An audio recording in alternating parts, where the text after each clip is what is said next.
The rain had begun before dawn, and by the time the carriages arrived at Ashford House, the cobblestones of Mayfair glistened like polished jet beneath the grey London sky. Inside the grand townhouse, Edward Ashford, 7th Earl of Thornbury, stood by the window of his study, watching the procession of guests arrive for his sister's engagement celebration. He did not move when his butler announced the first arrivals, nor did he turn when the sound of laughter drifted up from the entrance hall. Below, he was a man of 32 years, though some said he possessed the gravity of someone far older. His dark hair was swept back from a face that might have been handsome had it not been so perpetually stern, so carefully composed into an expression of cool detachment. He was tall, broad-shouldered, and moved with the unhurried confidence of someone who had never been denied anything of consequence. His eyes, a peculiar shade of grey-green, held an intelligence that made lesser men uncomfortable and a coldness that made women look away. Edward Ashford did not believe in love. He believed in duty, in honour, in the preservation of his family's name and fortune. He believed in logic, in reason, in the measured application of good sense to all matters of human endeavour. Love, he had observed throughout his life, was the enemy of all these things. It made fools of intelligent men, brought ruin to ancient houses, and caused more suffering than any war or pestilence. He had seen it destroy his own father, watched the once proud Duke waste away after his mother's death, and Edward had made a silent vow in the churchyard that day. He would never allow such weakness into his own heart. The knock at his study door was soft, almost apologetic. "Enter." His younger sister, Charlotte, appeared in a rustle of ivory silk. At 20 years old, she possessed all the warmth and vivacity that Edward lacked, her face perpetually animated with some enthusiasm or another. Today, however, she wore an expression of mild exasperation. "Edward, you cannot hide in here all afternoon. This is meant to be a celebration." "I am not hiding, Charlotte. I am attending to correspondence." "You are brooding by the window, which is what you always do when you wish to avoid company." She crossed the room and stood beside him, following his gaze to the street below. "Lord Hartwell has arrived, and the Beaumonts, and— oh, Edward, she has come. Miss Rosewood." Edward's expression did not change, but something shifted in his posture, a barely perceptible stiffening of his shoulders. "I was not aware Miss Rosewood was acquainted with you. We met last month at Lady Pemberton's musicale. She is quite remarkable, Edward. She plays the pianoforte with such feeling, and her conversation is wonderfully intelligent, not at all like the simpering girls who usually populate these gatherings. I invited her specifically because I thought you might find her interesting." "You presume too much, Charlotte." "Do I?" His sister's voice held a note of mischief. "Then why have you been asking after her these past 3 weeks? Mother mentioned that you inquired about the Rosewood family at dinner last Tuesday." Edward finally turned from the window, fixing his sister with a look that would have silenced most people. Charlotte merely smiled. "I was making polite conversation with our mother. Nothing more." "Of course, brother. And I am the Queen of Sheba." Charlotte moved towards the Durutor, pausing at the threshold. "She is standing near the staircase in the entrance hall, wearing a gown the colour of morning mist. You might at least come down and greet your guests. It would be terribly rude otherwise." When she had gone, Edward remained standing in his study for several long minutes. The truth was that he had indeed noticed Miss Eleanor Rosewood at Lady Pemberton's musicale 3 weeks prior. He had been standing near the refreshment table when the music began, a piece by Mozart that he recognized immediately. But it was not the music itself that arrested his attention. It was the manner in which it was played. Most young ladies of his acquaintance approached the pianoforte as a social accomplishment, a means of displaying their refinement. Their playing was technically adequate but emotionally hollow, each note perfectly placed but devoid of meaning. Miss Rosewood played differently. Even from across the room, Edward had sensed a depth of feeling in her. Performance that unsettled him. Her eyes had been closed, her face utterly transported, and when the final notes faded into silence, he had seen her hands trembling slightly as they lifted from the keys. He had not spoken to her that evening. He had, in fact, left the musical earlier than planned, disturbed by the strange stirring her playing had awakened in his chest. But he had thought of her since, far more than he cared to admit. With a resignation that felt uncomfortably close to anticipation, Edward descended the grand staircase to join his guests. The entrance hall of Ashford House was a masterpiece of Georgian architecture, all soaring ceilings and cream-coloured marble, with a magnificent double staircase that curved up from either side. Afternoon light filtered through the tall windows, and the air was fragrant with hothouse roses arranged in enormous vases throughout the space. He saw her immediately. Charlotte had been correct about the gown. It was indeed the colour of morning mist, a pale grey-blue that seemed to shimmer in the light. But it was not the dress that held his attention. Eleanor Rosewood stood at the base of the staircase, slightly apart from the other guests, and there was something in her bearing that struck him as profoundly solitary. She was not beautiful in the conventional sense. Her features were too strong, her mouth too wide, her brows too dark and expressive, but her face possessed an intelligence and character that made conventional beauty seem insipid by comparison. As Edward descended the stairs, she glanced up, and for a single, suspended moment, their eyes met. Edward felt something shift inside his chest, something that felt dangerously close to recognition, as though he were looking at someone he had been searching for without knowing he was searching. The sensation was so unexpected, so entirely foreign to his nature, that he nearly stopped mid-step. Eleanor looked away first, a faint colour rising in her cheeks. By the time Edward reached the entrance hall, he had regained his composure, his face once again settling into its customary expression of cool courtesy. He made his way through the assembled guests, accepting congratulations on his sister's behalf, exchanging pleasantries with people whose names he would forget within the hour. And all the while, he was acutely aware of Eleanor Rosewood's presence, of the careful space she maintained between herself and the other guests. It was nearly 20 minutes before he found himself standing near her, close enough to speak without being overheard. "Miss Rosewood, welcome to Ashford House." She turned, and he saw surprise flicker across her face, quickly replaced by a polite smile that did not quite reach her eyes. "Lord Thornbury, thank you for your hospitality. Your home is magnificent. It has been in my family for 4 generations. I am merely its current custodian. Surely it is more than that. A house becomes a home through the people who inhabit it, not merely through the passage of years." Edward found himself studying her more intently than was strictly polite. There was something in her voice, a quality of quiet conviction that suggested she was not simply making conversation. "You speak as though you have given the matter considerable thought, Miss Rosewood." "I have lived in many houses, Lord Thornbury. I have learned to distinguish between those that are merely buildings and those that hold something of the souls of their inhabitants." "And which is Ashford House?"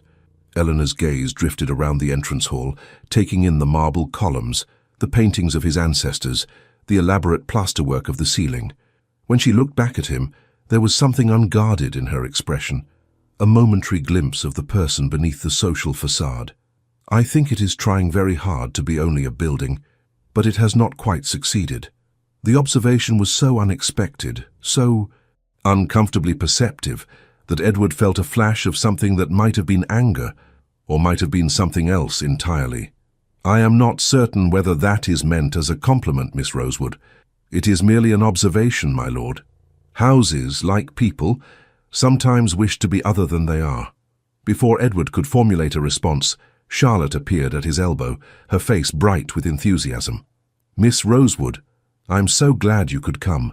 Edward, you must allow me to steal Miss Rosewood away. Lady Hartwell is most eager to hear her opinions on the new exhibition at the Royal Academy."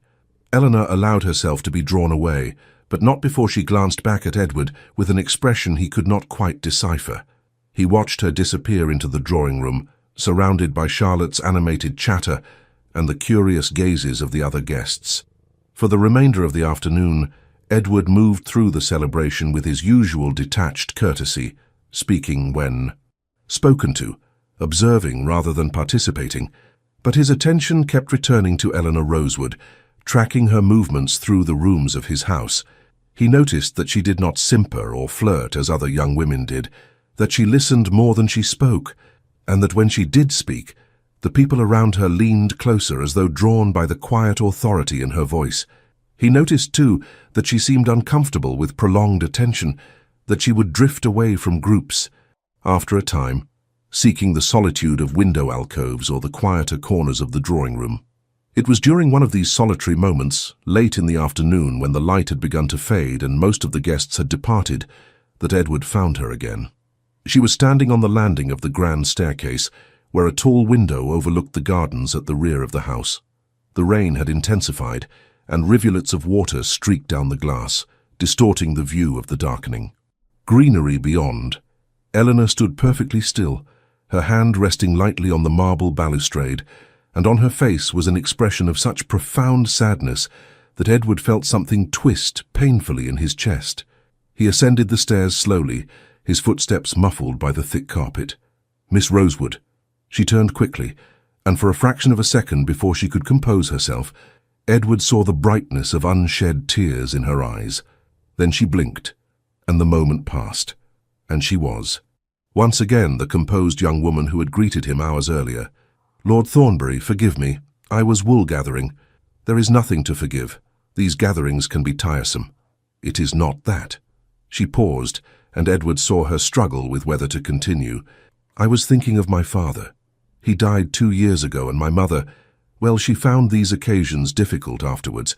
I promised myself I would not allow grief to make me melancholy in company, and yet here I am, proving myself a liar." Edward moved closer, though he could not have said why. In the fading light, Eleanor's face seemed almost translucent, and he could see the fine bones of her jaw, the delicate architecture of her features.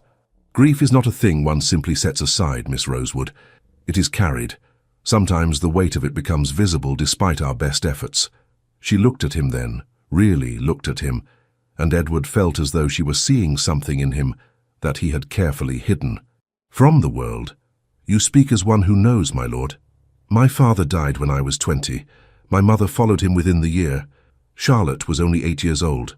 I became responsible for her, for the estate, for everything my father had left unfinished. There was no time for grief, and so I learned to carry it in silence. And does that make the weight any lighter? No, but it makes it more manageable." Eleanor turned back to the window, and for several long minutes they stood together in silence, watching the rain fall on the darkening gardens. Edward was intensely aware of her proximity, of the faint scent of lavender that clung to her hair, of the way the dying light caught in the folds of her gown.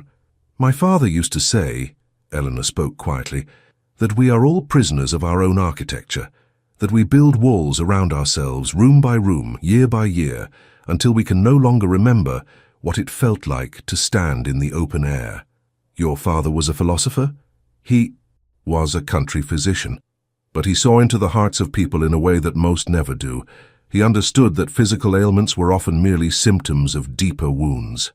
"And what would he have prescribed for prisoners of their own architecture, Miss Rosewood?" She turned to face him, and Edward was struck by the directness of her gaze, by the absence of coquetry or false modesty. "He would have said that the first step to freedom is acknowledging that we are imprisoned. The second is having the courage to tear down the walls brick by brick, even when it feels like tearing down the very structure of ourselves." Edward felt as though the ground had shifted beneath his feet. This young woman, whom he had met only hours ago, had somehow articulated something he had spent 12 years refusing to acknowledge. He opened his mouth to respond, though he had no idea what he intended to say. And then Charlotte's voice rang out from the entrance hall below. "Edward! Miss Rosewood! Come down at once. Mother insists we have one final toast before everyone departs." The spell, if it had been a spell, was broken. Eleanor moved away from the window, descending the stairs with a grace that seemed unconscious. Edward followed, but before they reached the bottom step he found himself speaking again. "Miss Rosewood, I wonder, that is, Charlotte is hosting a small dinner next week. Would you do us the honor of attending?" Eleanor paused, her hand on the banister, and looked back at him. In her eyes Edward saw a wariness that he recognized, the look of someone who had learned to protect themselves from disappointment. "That is very kind, Lord Thornbury, but I am uncertain whether it would be appropriate. Your mother does not know me, and my mother will be delighted. Charlotte has spoken of you with great enthusiasm, and I—" He stopped, feeling uncharacteristically uncertain. "I would be pleased if you would come." Something flickered in Eleanor's expression, a softening that made her look suddenly younger, more vulnerable. "Then I shall accept, my lord, thank you." She continued down the stairs, and Edward remained where he was, watching her rejoin the small gathering in the entrance hall. He did not understand what had happened on that landing, in those few minutes of conversation by the rain-streaked window. But something had shifted. Some carefully maintained equilibrium had been disturbed, and Edward Ashford, 7th Earl of Thornbury, who had spent 12 years building walls around his heart, found himself profoundly unsettled by the single tear he had seen glistening in Eleanor Rosewood's eyes. A tear that had somehow found its way past every defense he had constructed, lodging itself somewhere deep in his chest where he could not ignore it, could not reason it away, could not pretend it had not affected him. He descended the stairs to bid his guests farewell, his face once again composed into its customary expression of aristocratic courtesy. But inside, in the secret places he showed to no one, something had begun to crack. The week that followed passed with agonizing slowness. Edward found himself unable to concentrate on the mountain of correspondence that required his attention, unable to focus during meetings with his solicitors regarding the estate's financial affairs. His mind kept returning, with maddening persistence, to the conversation on the staircase, to the vulnerability he had glimpsed in Eleanor Rosewood's face, and, most disturbing of all, to the vulnerability he had revealed in his own words. He told himself it meant nothing. A momentary lapse in judgment, an uncharacteristic moment of candor brought about by the melancholy of a rainy afternoon. He was the Earl of Thornbury. He did not allow himself to be affected by fleeting encounters with young women, no matter how intelligent or perceptive they might be. And yet, when Charlotte mentioned during dinner on Tuesday evening that she had received Miss Rosewood's acceptance of the invitation, Edward felt something unmistakably like relief flood through his chest. "She wrote the loveliest note," Charlotte was saying, her eyes bright with pleasure. "She mentioned how much she had enjoyed her visit to Ashford House, and how she looked forward to furthering our acquaintance. Edward, I do believe I have found a true friend. She is nothing like the other girls. She does not giggle or gossip, and her conversation is wonderfully substantive. Did you know her father was quite renowned in Hampshire? He treated the poor without charge, and Eleanor often accompanied him on his rounds. She has seen things that most women of our class could never imagine." "Indeed." Edward's tone was carefully neutral, but beneath the table his hand had tightened around his wine-glass. His mother, the Dowager Countess of Thornbury, observed him with the penetrating gaze that had made him uncomfortable throughout his childhood. "You spoke with Miss Rosewood at length during the engagement celebration, did you not, Edward?" "Briefly, mother, a few minutes only." "And what did you make of her?" Edward chose his words with care. "She seems an intelligent young woman, thoughtful, perhaps more serious than is customary for someone of her age. She has known loss," his mother said quietly. "It marks a person, changes them in ways that frivolity can never touch." There was something in his mother's voice that made Edward look up sharply. The Dowager Countess was a handsome woman in her mid-50s, her dark hair now threaded with silver, her face bearing the dignified lines of someone who had endured great sorrow with grace. Since his father's death, she had withdrawn from society, preferring the quiet of Thornbury Park, the family's country estate in Sussex, to the bustle of London. She had come to town only for Charlotte's engagement, and Edward knew she would return to the countryside as soon as propriety allowed. "You approve of her, then?" Edward asked, aware that his question revealed more interest than he intended. "I have not had the pleasure of a proper conversation with her, but I observed her during the celebration. She has a quality of stillness about her, a self-possession that speaks of inner strength." "Yes, Edward, I approve." Charlotte clapped her hands together in delight. "Then you must both promise to make her feel welcome at dinner next week. I could not bear it if she felt uncomfortable." "When have I ever been anything but courteous to a guest, Charlotte?" His sister raised an eyebrow. "You have perfected the art of courtesy that is colder than rudeness, brother. It is quite remarkable, really. You can make someone feel utterly dismissed while observing every rule of etiquette." "Charlotte," their mother reproved gently, but there was no real censure in her tone. Edward knew his sister was correct. He had cultivated that particular skill deliberately, using impeccable manners as both sword and shield. It kept people at a distance, prevented the intimacy he found so threatening. But he had no wish to employ such tactics with Eleanor Rosewood. The realization disturbed him more than he cared to admit. That night, alone in his bedchamber, Edward stood before the window overlooking Berkeley Square. The rain had finally ceased, and the streets glistened beneath the gas lamps. Somewhere in this vast city, Eleanor Rosewood was sleeping, perhaps dreaming, certainly unaware that the Earl of Thornbury was standing in the darkness thinking of her, thinking of the sadness in her eyes, the quiet courage in her voice, the way she had looked at him, as though she could see past every carefully constructed defense to the broken places he had hidden even from himself. Edward pressed his palm against the cold glass, feeling the chill seep into his skin. He had not thought of his father in months, had, in fact, trained himself not to think of that final, terrible year, when the man, who had once been so vital, so commanding, had gradually faded into a ghost haunted by the memory of his dead wife. Edward had been 20 years old, preparing to return to Oxford for his final year, when his mother died suddenly of a fever. He had rushed home to find his father locked in the master bedchamber, refusing to eat, refusing to see anyone. For 3 weeks, the Duke of Thornbury had remained sequestered, while his estate fell into chaos and his young son struggled to manage affairs he did not understand. When his father finally emerged, he was a changed man. The strength and dignity that had defined him were gone, replaced by a hollow desperation that made Edward's stomach turn.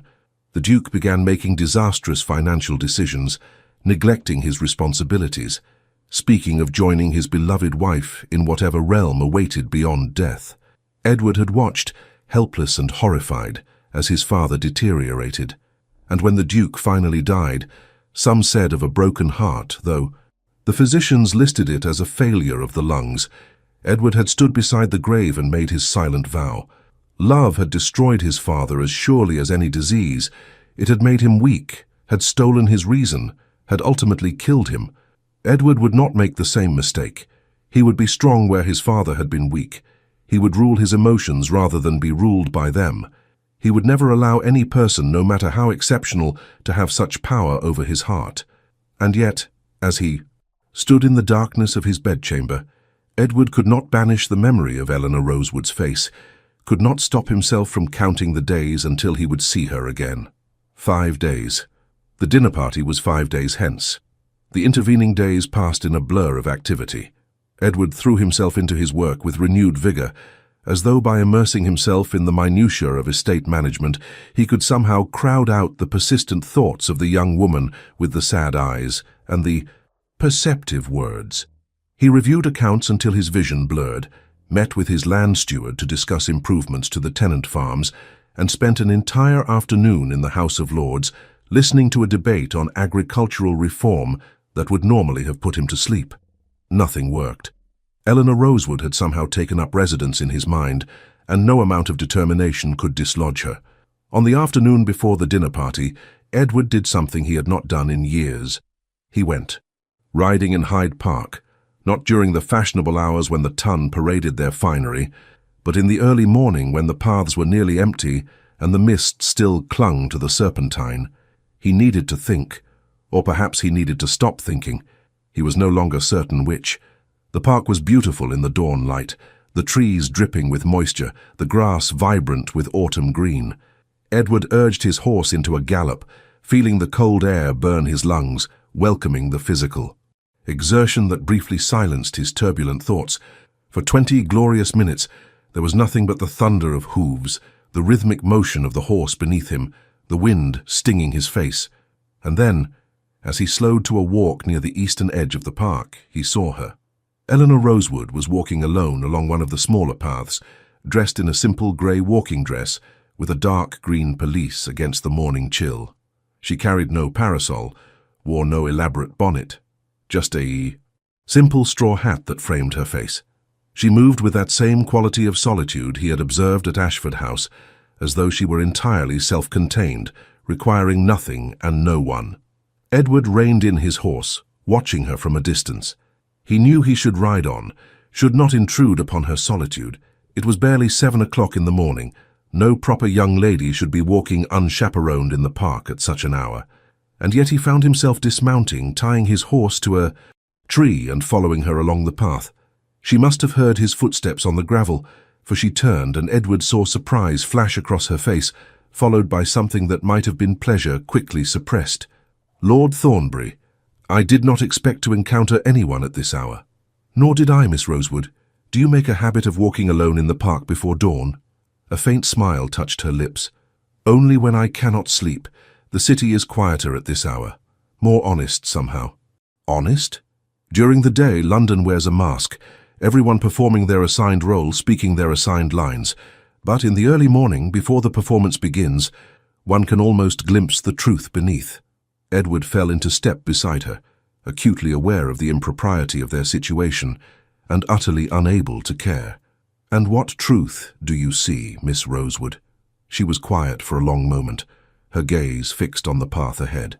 "That everyone is lonely, that beneath all the grandeur and spectacle, we are all just trying to find a place where we belong, a person who truly sees us. That is a melancholy observation. Is it untrue?" Edward thought of Ashford House, of the endless rooms filled with priceless objects and empty spaces.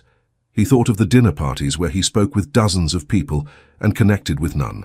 He thought of lying awake at night in his vast bedchamber, surrounded by luxury and utterly, profoundly alone. "No," he said quietly, "it is not untrue." They walked in silence for a time, their footsteps synchronized, the mist swirling around them. Edward was intensely aware of her presence beside him, of the careful space she maintained between them, of the way the morning light caught in her dark hair. "My father once told me," Eleanor spoke suddenly, "that the human heart is remarkably resilient, that it can endure extraordinary pain and still find the courage to love again. I did not believe him then. I am not certain I believe him now." "You loved your father very much." "I did. And when he died, I thought I would never recover. I thought the grief would consume me entirely." She paused, her hands twisting together. "There were days when I wished it would." Edward felt something twist in his chest at the raw honesty in her voice. "But you survived." "Yes, though I am not always certain that survival is the same as living." She glanced at him, and in her eyes he saw a reflection of his own carefully hidden despair. "Forgive me, Lord Thornbury, I am being morbid. It is this hour of the morning.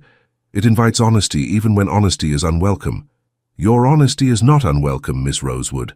The words hung between them, weighted with a meaning Edward had not intended to convey. Eleanor stopped walking, turning to face him fully, and Edward saw vulnerability and wariness warring in her expression. "I should return home before my mother wakes and discovers my absence. She would be most distressed to learn I had been walking unchaperoned. Allow me to escort you. It would be improper for you to walk alone." "And it is proper for us to walk together without a chaperone?" "No, but at this hour there is no one to observe the impropriety, and I would see you safely home." For a moment he thought she would refuse. Then she nodded, and they turned back along the path, retracing their steps through the mist-shrouded park. They spoke little during the walk, but the silence felt comfortable rather than awkward, as though they had known each other far longer than a single week. When they reached the edge of the park, near her lodgings in Bloomsbury, a respectable but modest neighbourhood that spoke to her family's reduced circumstances, Eleanor paused. "Thank you for your company, Lord Thornbury. I am glad we met this morning." "As am I." Edward hesitated, then added, "Tomorrow evening, at dinner. I hope you will not feel uncomfortable. My family can be rather overwhelming, particularly Charlotte when she is enthusiastic about something." Eleanor smiled, and for the first time the expression reached her eyes, softening the sadness that seemed to perpetually haunt them. "I am not easily overwhelmed, my lord, and I am looking forward to the evening." She turned to go, then looked back.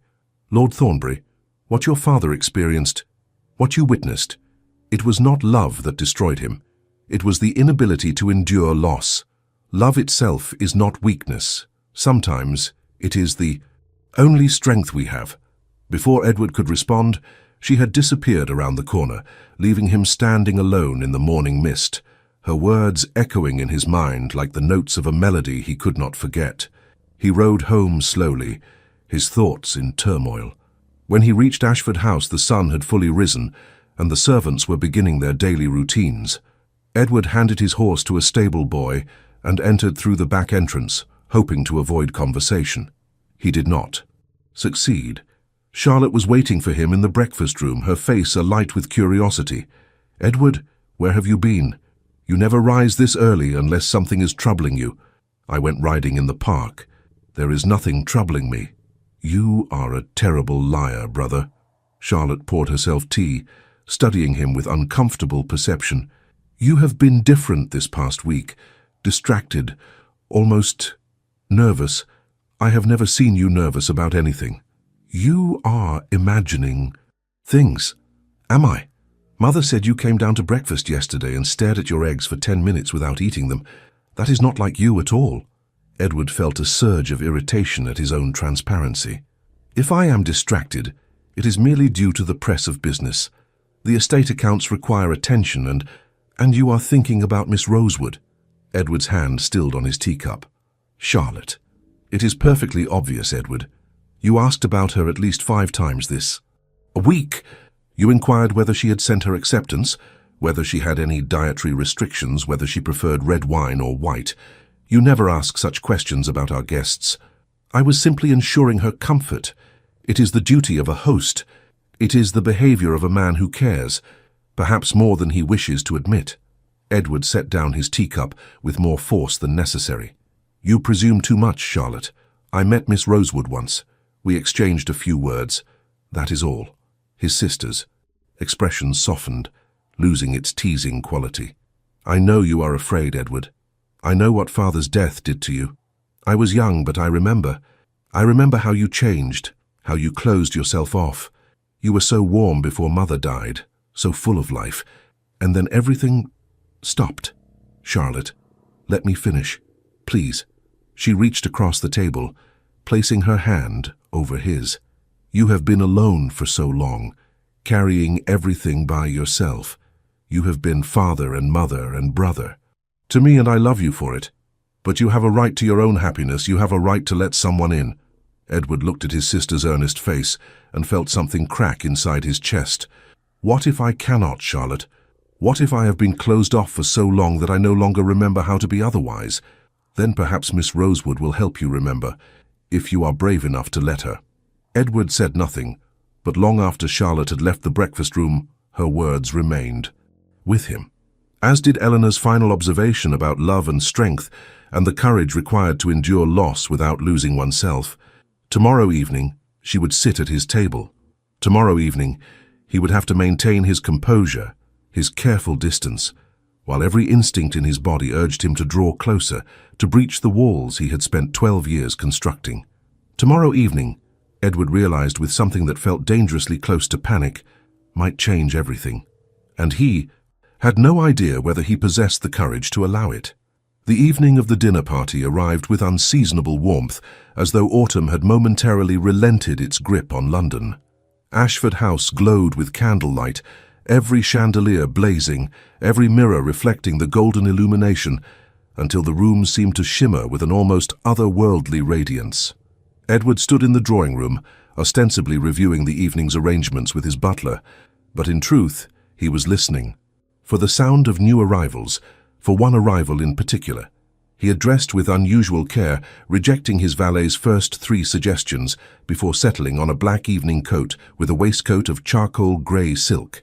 He told himself it was merely respect for the occasion, for his guests, for the standards of his position. He did not acknowledge, even to himself, that he wanted Eleanor Rosewood to find him presentable. The first guests arrived promptly at 7, Lord and Lady Pemberton, an elderly couple whom his mother had known for decades, followed shortly by Charlotte's betrothed, Viscount Hartwell, a pleasant, if somewhat unexceptional young man whom Edward had approved precisely because he seemed unlikely to cause Charlotte any distress. Then came the Beaumont sisters, twins who spoke in alternating sentences and seemed to share a single brain between them, and Mr. Theodore Ashford, a distant cousin whose company Edward merely tolerated. But it was the final arrival, precisely 15 minutes past the appointed hour, that made Edward's breath catch in his throat. Eleanor entered the drawing-room with an apology on her lips for her tardiness, something about her mother requiring assistance with a clasp, but Edward barely heard the words. She wore a gown of deep blue silk, the color of the ocean at twilight, with delicate silver embroidery at the neckline and sleeves. Her dark hair was arranged simply, without the elaborate curls or ornaments that other young women favored. and she wore no jewelry save for a single strand of pearls that had belonged to her mother. She was, Edward thought with a jolt of recognition that felt almost painful, the most beautiful woman he had ever seen. Charlotte rushed forward to embrace her friend, and Edward watched as Eleanor's tense expression softened into genuine warmth. Whatever walls she maintained with the world at large, she had lowered them for his sister, and Edward felt an unexpected surge of gratitude toward Charlotte for having drawn this remarkable woman into their lives. "Miss Rosewood, how lovely you look," his mother said, rising from her chair near the fireplace. "That shade of blue is most becoming. It reminds me of the sea at Thornbury Park in summer." "You are very kind, Lady Thornbury. I confess I was uncertain whether the gown was perhaps too simple for such an occasion." "Simplicity is the highest form of sophistication, my dear. Edward, do stop lurking by the window and offer Miss Rosewood some refreshment." Edward crossed the room with what he hoped was appropriate casualness, acutely aware that every person present was observing the interaction with varying degrees of interest. "Miss Rosewood, may I offer you a glass of champagne?" "Thank you, Lord Thornbury, that would be most welcome." As he handed her the glass, their fingers brushed, and Edward felt a current of something electric pass between them. Eleanor's eyes widened slightly, and he knew she had felt it, too. For a moment they simply looked at each other, and Edward had the vertiginous sensation of standing on the edge of a precipice, knowing that one step forward would send him plummeting into unknown depths. Then Mr. Theodore Ashford appeared at Eleanor's elbow, his face wearing an expression of exaggerated charm that made Edward's jaw tighten. "Miss Rosewood, what an unexpected pleasure. I had no idea you were acquainted with my illustrious cousin. Edward, you sly fellow, hiding such a treasure from the rest of us." Theodore was 35, handsome in a dissolute sort of way, with fair hair and blue eyes that held a calculating gleam. He had a reputation for pursuing young women with insufficient dowries and excessive beauty, and Edward had always found his company distasteful. The thought of Theodore turning his attention toward Eleanor made something dark and possessive stir in Edward's chest. "Miss Rosewood is a guest of Charlotte's," Edward said, his tone colder than he intended. "They met at Lady Pemberton's musicale last month." "Ah, yes, I heard whispers of a remarkable performance. The Mozart, was it not?" Theodore smiled at Eleanor, moving closer than propriety strictly allowed. "I do so regret missing it. I have a great appreciation for musical talent, particularly when combined with beauty." Eleanor's expression remained polite, but Edward saw a wariness enter her eyes. "You are too kind, sir. I am merely an adequate player. There are many far more accomplished than I." "False modesty is unnecessary among friends, Miss Rosewood. I am certain your playing is as exceptional as everything else about you." Edward felt his hand tighten around his own glass. "Dinner will be served shortly. Perhaps we should all move to the drawing room." But Theodore seemed determined to monopolize Eleanor's attention, and throughout the pre-dinner conversation, he remained at her side, regaling her with anecdotes that were probably meant to be impressive, but struck Edward as merely boastful. He spoke of his travels on the continent, his connections to various prominent families, his success at the gaming tables, all topics calculated to make himself appear worldly and sophisticated. Eleanor listened with apparent interest, though Edward noticed that she contributed little to the conversation, her responses polite but minimal. It occurred to him that she was employing the same technique he himself often used, the art of seeming engaged while maintaining perfect emotional distance. The observation should have pleased him. Instead, it made him want to shake Theodore until his teeth rattled. When they finally moved to the dining room, Edward found himself caught in the cruel arithmetic of formal seating arrangements. As host, he sat at the head of the table, with his mother at the opposite end. Charlotte, as the guest of honor due to her recent engagement, sat to his right, with Viscount Hartwell beside her. Theodore, taking shameless advantage of his position as family, had somehow maneuvered himself into the seat directly across from Eleanor, which placed her in Edward's sightline throughout the entire meal, but made private conversation impossible. The first course was served, a delicate white soup garnished with herbs, and conversation flowed easily around the table. Lady Pemberton inquired about the wedding plans, and Charlotte launched into an enthusiastic description of the trousseau she was assembling. The Beaumont. Sisters contributed their observations in their peculiar alternating fashion. and Viscount Hartwell looked appropriately besotted with his bride-to-be. Edward participated when required, made appropriate responses, and watched as Theodore continued his assault on Eleanor's attention. "Tell me, Miss Rosewood," Theodore was saying, "do you ride? I have the most magnificent horse stabled in Mayfair, a grey gelding, 16 hands, exceptional temperament. Perhaps you would do me the honor of accompanying me on a ride through Hyde Park tomorrow morning." "I do ride, Mr. Ashford, though I fear my skills are quite rusty. It has been some time since I had the opportunity." "Then you must allow me to remedy that. I am an excellent instructor, and I promise to be most gentle with beginners."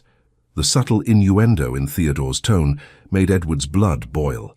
Before he could formulate a response that would not be openly rude to a guest in his own home, Charlotte intervened with her characteristic brightness. "What a wonderful idea! We could make a party of it. Eleanor, you must join us. Edward, you ride every morning. Surely you could spare the time to accompany us." Edward met his sister's eyes across the table and saw the mischief dancing there. She knew precisely what she was doing. "I would be delighted," he said, managing to keep his tone neutral, "though perhaps we should wait for a day when the weather is more settled. I understand rain is expected tomorrow." "Is it?" Theodore's smile remained fixed. "I had not heard such a forecast. But of course, if dear Edward believes the weather will be unfavorable, we must bow to his superior knowledge of such matters." The barb was subtle but unmistakable, and Edward felt his composure beginning to fray. He had not felt this way since university, when a fellow student had paid too much attention to a young woman Edward had been courting. The feeling had been unpleasant then, and it was even more unpleasant now, complicated by 12 years of emotional restraint and the unsettling intensity of his response to Eleanor Rosewood. As the second course was served, roasted duck with cherry sauce, the conversation turned to literature, and Edward discovered that Eleanor possessed a formidable intellect. She spoke of novels and poetry with genuine passion, defending the works of female authors against Lord Pemberton's dismissive comments about women's writing with an eloquence that made even the elderly lord pause and reconsider his position. "I would argue, Lord Pemberton," Eleanor said, her voice quiet but firm, "that the domestic sphere which you dismiss as trivial is in fact where the most profound human dramas unfold. The relationships between family members, the struggle to maintain dignity in the face of financial hardship, the courage required to resist social pressure.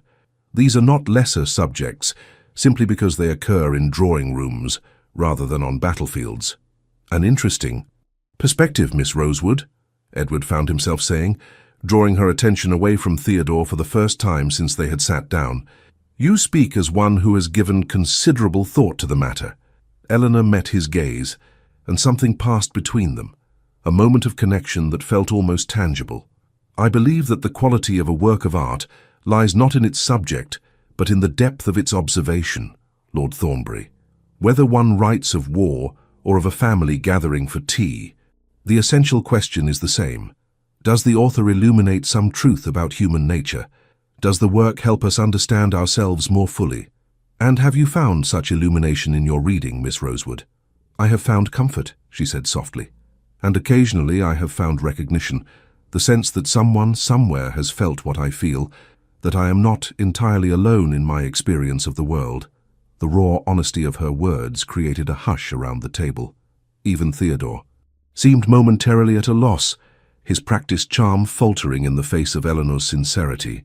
It was the Dowager Countess who broke the silence, her voice gentle. "That is the greatest gift literature can offer us, my dear. The knowledge that others have walked similar paths, felt similar sorrows. It is a comfort that should not be underestimated." The conversation moved on, but Edward found he could not stop watching Eleanor, could not stop analyzing every expression that crossed her face, every gesture of her hands. When she smiled at something Charlotte said, he felt warmth spread through his chest. When Theodore made another barely appropriate comment, and she lowered her eyes in discomfort, Edward felt a surge of protectiveness so fierce it frightened him. After dinner the ladies withdrew to the drawing-room, while the gentlemen remained for port and cigars.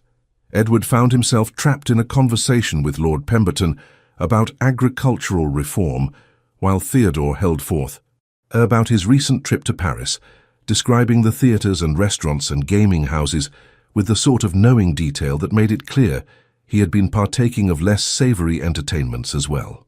"I tell you, Edward," Theodore said, leaning back in his chair with a satisfied expression, "you really must visit Paris. You have become far too serious, too devoted to duty. A man of your position needs recreation, and speaking of recreation, that Miss Rosewood is quite extraordinary, is she?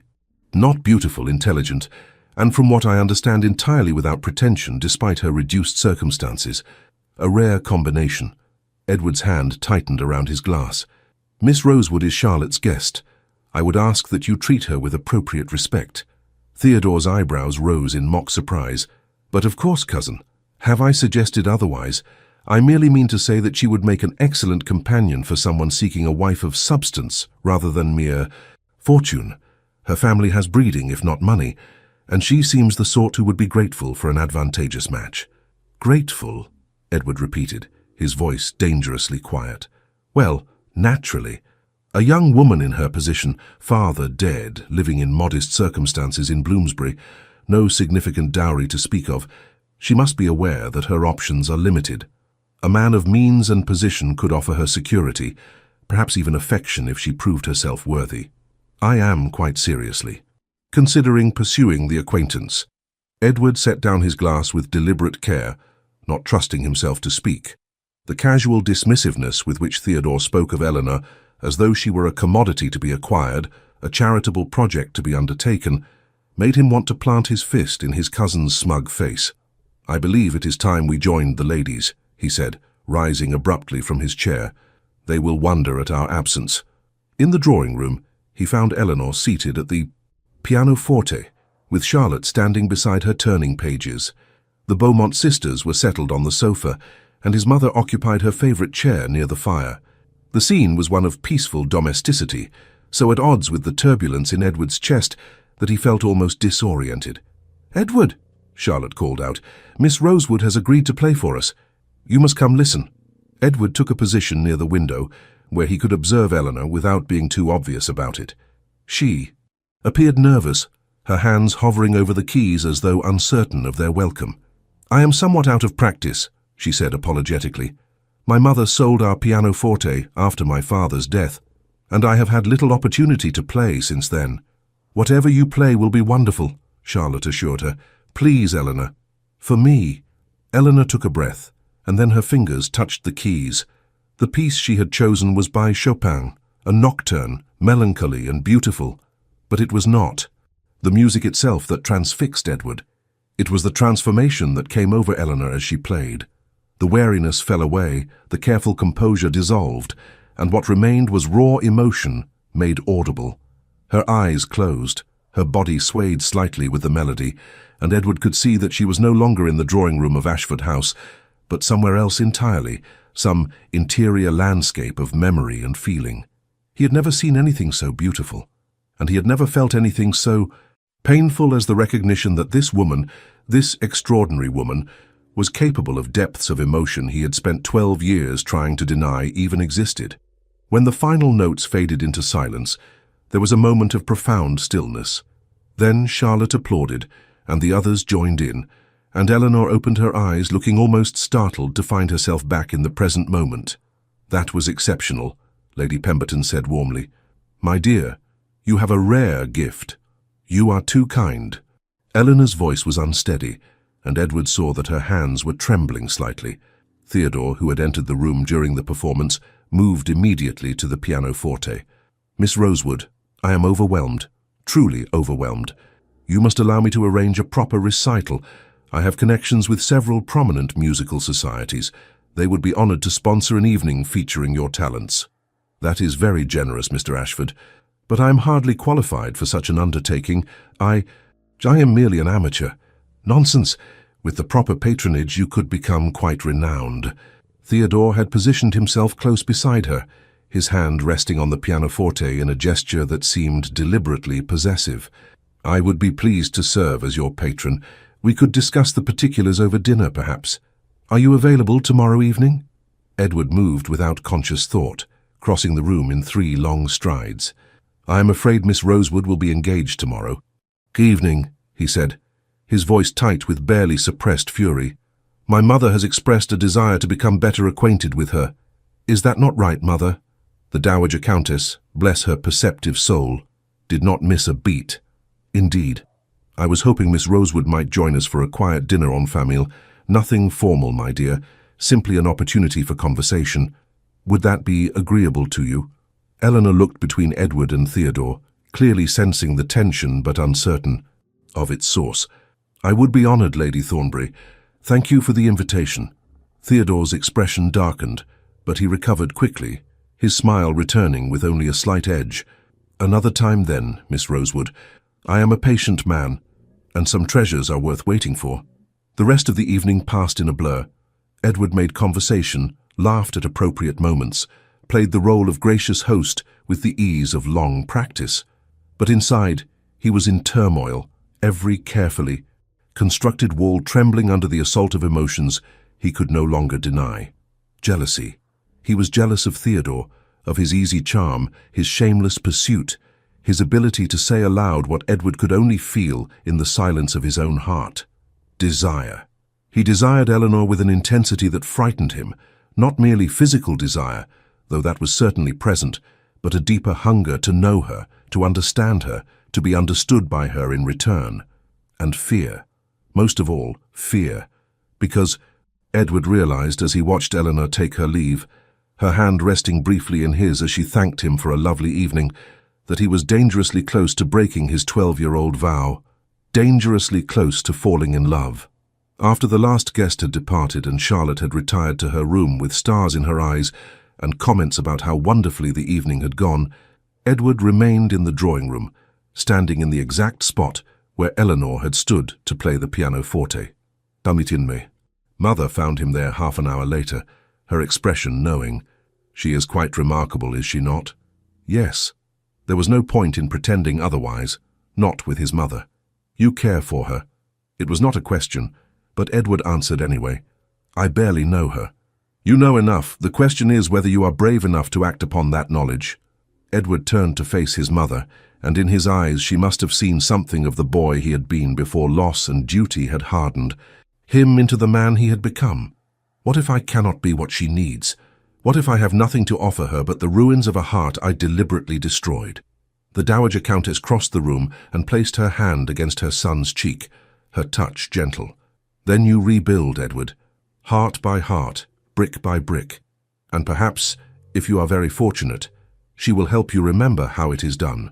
Long after his mother had gone to bed, Edward stood alone in the darkness, his hand resting on the pianoforte keys where Eleanor's hands had rested hours before. And for the first time in 12 years, he allowed himself to feel the full weight of his loneliness, the crushing emptiness of the life he had constructed for himself. A life without love, without vulnerability, without risk.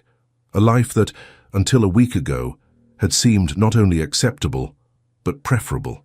Now it felt like a prison sentence he had imposed upon himself, and Eleanor Rosewood was the first glimpse of sunlight he had seen. In more than a decade, the question was whether he possessed the courage to step into that light, knowing that it might burn away everything he had used to protect himself, knowing that once he did, there could be no going back. The morning after the dinner party dawned grey and melancholy, the sky heavy with clouds that threatened rain, but refused to release it. Edward had not slept. He had lain awake in his bedchamber, staring at the ceiling, replaying every moment of the evening until the memories had worn grooves into his consciousness. Eleanor's playing, Theodore's presumptuous attentions, the way Eleanor had looked when she thanked Edward for the evening, something soft and uncertain in her eyes that had made his chest constrict painfully. He rose before dawn, dressed without summoning his valet, and went down to his study. There was correspondence to attend to, accounts to review, 1,000 small duties that required his attention, but he found himself unable to concentrate, his gaze drifting repeatedly to the window, as though he might somehow glimpse Eleanor walking past in the street below. The clock had just struck 8 when Charlotte burst into his study without knocking, her face flushed with agitation. "Edward, the most dreadful thing has happened. Theodore has called on Eleanor this morning, this very morning before any decent hour, and asked permission to escort her to the British Museum this afternoon." Her mother was so flustered by the attention of a gentleman that she agreed before Eleanor could object. Edward felt something cold settle in his stomach. "How do you know this?" "Eleanor sent me a note. She sounds quite distressed, though she is trying to hide it. She wrote that she did not wish to accept, but felt she had no choice given her mother's enthusiasm. Edward, you know what Theodore is. He will try to compromise her, to force an engagement through scandal if he cannot achieve it through charm. That is a serious accusation, Charlotte. It is an accurate one, and you know it. You remember what happened with Miss Fairfax 3 years ago. Theodore pursued her relentlessly until her reputation was so tarnished that no other man would consider her.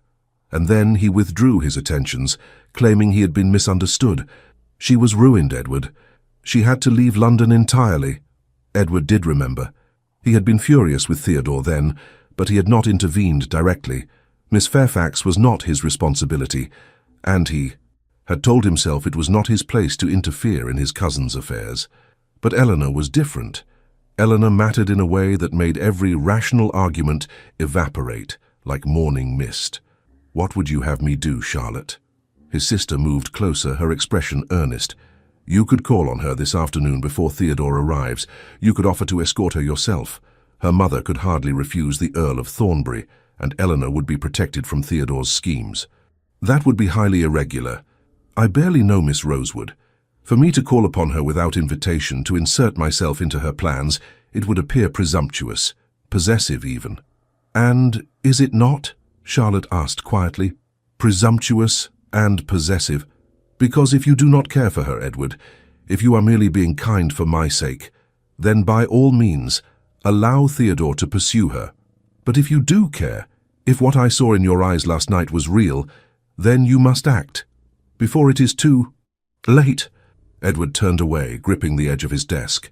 Every instinct in his body urged him to do exactly as Charlotte suggested, to go to Eleanor immediately, to place himself between her and Theodore's predatory intentions. But to do so would be to abandon the carefully maintained distance he had preserved for 12 years.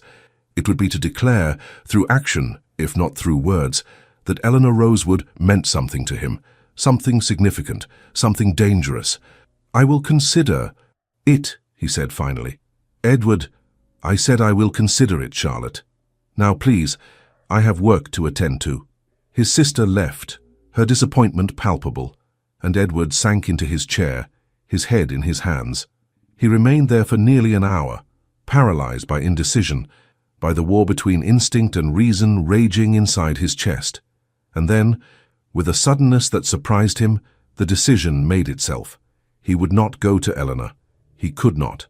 To do so would be to acknowledge feelings he was not prepared to acknowledge, to step onto a path from which there could be no return. Eleanor was intelligent, capable, perfectly able to manage Theodore's attentions on her own. She did not need Edward's intervention. She did not need his protection. She did not need him at all. The thought should have brought relief. Instead, it felt like swallowing broken glass. Edward threw himself into his work with grim determination. He met with his solicitors regarding a property dispute in Sussex. He reviewed the household accounts with his steward. He responded to 3 weeks' worth of correspondence from various estate managers and business associates, and all the while he was acutely aware of the clock ticking away the hours, marking the inexorable approach of 2 o'clock when Theodore would call for Eleanor. By 1 o'clock Edward had convinced himself he had made the right decision. By 1:30 he was less certain, and at 1:45, as he sat in his study pretending to read a report on crop yields, he was seized by a panic so acute that he could barely breathe. What if Charlotte was right? What if Theodore did compromise Eleanor, either deliberately or through careless disregard for her reputation? What if Edward's refusal to act resulted in harm befalling the one person who had managed to breach his defenses? He was on his feet before he realized he had moved, calling for his coat, his hat, his carriage. The servants scrambled to obey, clearly surprised by their master's uncharacteristic urgency. Within 10 minutes, Edward was seated in his carriage, giving the driver Eleanor's address in Bloomsbury, his heart pounding with a mixture of fear and something that felt dangerously like hope. The journey across London seemed to take an eternity. Edward sat rigidly in his seat, his hands clenched on his knees, mentally rehearsing what he would say. He would be calm, rational, perfectly controlled. He would simply offer Eleanor an alternative to Theodore's company, framing it as a courtesy to Charlotte's friend. There need be nothing presumptuous or possessive about it, nothing that revealed the tumult of emotion roiling inside his chest. But when his carriage finally drew to a halt outside the modest townhouse where Eleanor lodged with her mother, Edward's carefully constructed composure shattered, because standing on the pavement, helping Eleanor into an open barouche, was Theodore. And Eleanor was smiling, not her usual cautious, guarded smile, but something brighter, more open. Theodore was saying something that made her laugh, and the sound carried across the street like a knife sliding between Edward's ribs. For a moment, Edward simply sat in his carriage, paralyzed by the sight. Then Theodore climbed into the barouche beside Eleanor, far closer than propriety strictly allowed, and the vehicle began to move down the street. Edward watched them go, something dark and terrible rising in his throat. He had arrived too late. He had hesitated too long, allowed his fear to override his instinct, and now Eleanor was beyond his reach. Now she was with Theodore, vulnerable to his manipulations, and it was entirely Edward's fault. "Shall we follow them, my lord?" his driver asked, having observed the entire scene. "No." Edward's voice was hollow. "Take me home." The journey back to Mayfair passed in a blur. Edward saw nothing, heard nothing, felt nothing except the crushing weight of his own cowardice. He had been given a choice, a clear opportunity to act, and he had failed. He had chosen safety over courage, isolation over connection, and in doing so, he had abandoned Eleanor to whatever fate Theodore had planned for her. When he arrived at Ashford House, Charlotte was waiting in the entrance hall, her face hopeful. "Well, did you reach her in time?" Edward walked past his sister without responding, heading directly for his study, but Charlotte followed, grasping his arm with surprising strength. "Edward, please tell me what happened." "I was too late." The words tasted like ashes. Theodore had already arrived. They departed together in his barouche. "Then we must do something. We must—" "There is nothing to do, Charlotte. Miss Rosewood made her choice. I have no right to interfere." His sister stared at him, her expression shifting from hope to disappointment to something that looked uncomfortably like pity. "You are a fool, Edward. A coward and a fool. You care for her. I know you. Do. I have seen it in your eyes, heard it in your voice. But you are so terrified of feeling anything, so determined to protect yourself, that you would rather lose her than risk being hurt. You know nothing about it. I know everything about it. I watched you die inside after father passed. I watched you close yourself off, brick by brick, year by year, until there was nothing left but duty and obligation. And now, finally, someone has come along who makes you feel something real, something genuine, and you are throwing it away because you are too frightened to admit you are capable of love." "Charlotte, no, I am not finished." Tears were streaming down his sister's face now, but her voice remained steady. "Do you know what father said to me the day before he died? I was 8 years old and I climbed into his bed, even though mother had told me not to disturb him. He held my hand and told me that his only regret, Edward, was that he had not taught you that love is worth the pain it costs, that a life without love is no life at all, merely an extended exercise in not dying." Edward felt something crack inside his chest, some final barrier giving way under the weight of his sister's words. "What would you have me do?" His voice broke on the last word. "I saw them together, Charlotte. I saw her smile at him, laugh with him. She does not need my intervention. She does not want it. You saw her being polite to a persistent suitor, nothing more. Eleanor is not interested in Theodore. Any fool could see that. But she is interested in you, Edward. I have seen the way she looks at you when she thinks no one is watching. I have seen her face light up when your name is mentioned. And if you cannot see it, if you are so blinded by your own fear that you would rather believe she prefers Theodore's shallow charm to your depth and honor, then you are a greater fool than I thought." Charlotte turned and fled the study, leaving Edward alone with the wreckage of his composure. He sank into his chair, his sister's words echoing in his mind, and for the first time since his father's death, Edward Ashford allowed himself to weep. He wept for the boy he had been, so full of warmth and hope before loss had taught him to fear love. He wept for the man he had become, cold and controlled, and utterly, profoundly alone, and he wept for what he was on the verge of losing, a woman who had somehow seen past his carefully constructed defenses to the damaged heart, beneath, and who had, impossibly, seemed willing to accept him as he was. When the tears finally ceased, Edward rose and moved to the window. The afternoon had darkened, the threatened rain finally beginning to fall in heavy drops that streaked the glass. Somewhere in this city, Eleanor was with Theodore. Perhaps they were sheltering from the rain in some tea shop or museum gallery. Perhaps Theodore was using the opportunity to press his advantage, to move closer, to speak words of affection that Edward could not bring himself to say. The thought made Edward's stomach turn, but more than jealousy, more than possessiveness, what he felt was a terrible clarity. Charlotte was right. He was a coward. He had been given a chance at something real, something precious, and he had retreated behind walls of his own construction because the alternative, vulnerability, openness, the risk of being hurt, seemed too dangerous to contemplate. But what was the alternative? A lifetime of this. Emptiness, years upon years of duty and obligation, of going through the motions of living without ever truly being alive. Was that truly preferable to the risk of loving and losing? Edward pressed his forehead against the cold glass, watching the rain fall on the darkening street below, and slowly, painfully, he came to a decision. He would not lose Eleanor without a fight. He would not allow his fear to dictate his future. Whatever it took, whatever it cost him in pride or dignity or emotional safety, he would find a way to show Eleanor that she mattered to him, that she had awakened something in him he thought long dead, that she had made him want to be brave. The clock struck 4, and Edward moved with sudden purpose. He called for writing materials and sat at his desk, staring at the blank page before him. 1,000 opening lines occurred to him, each one inadequate to express the complexity of what he felt.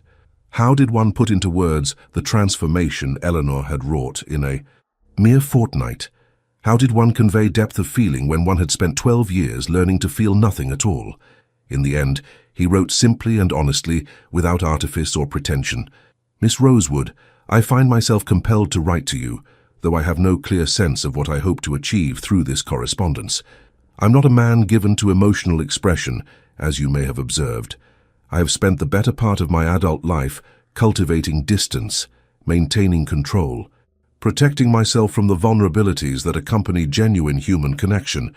And then you appeared, and every carefully constructed wall I had built began to crumble. You spoke to me of architecture and imprisonment, of the courage required to tear down the structures we build to protect ourselves.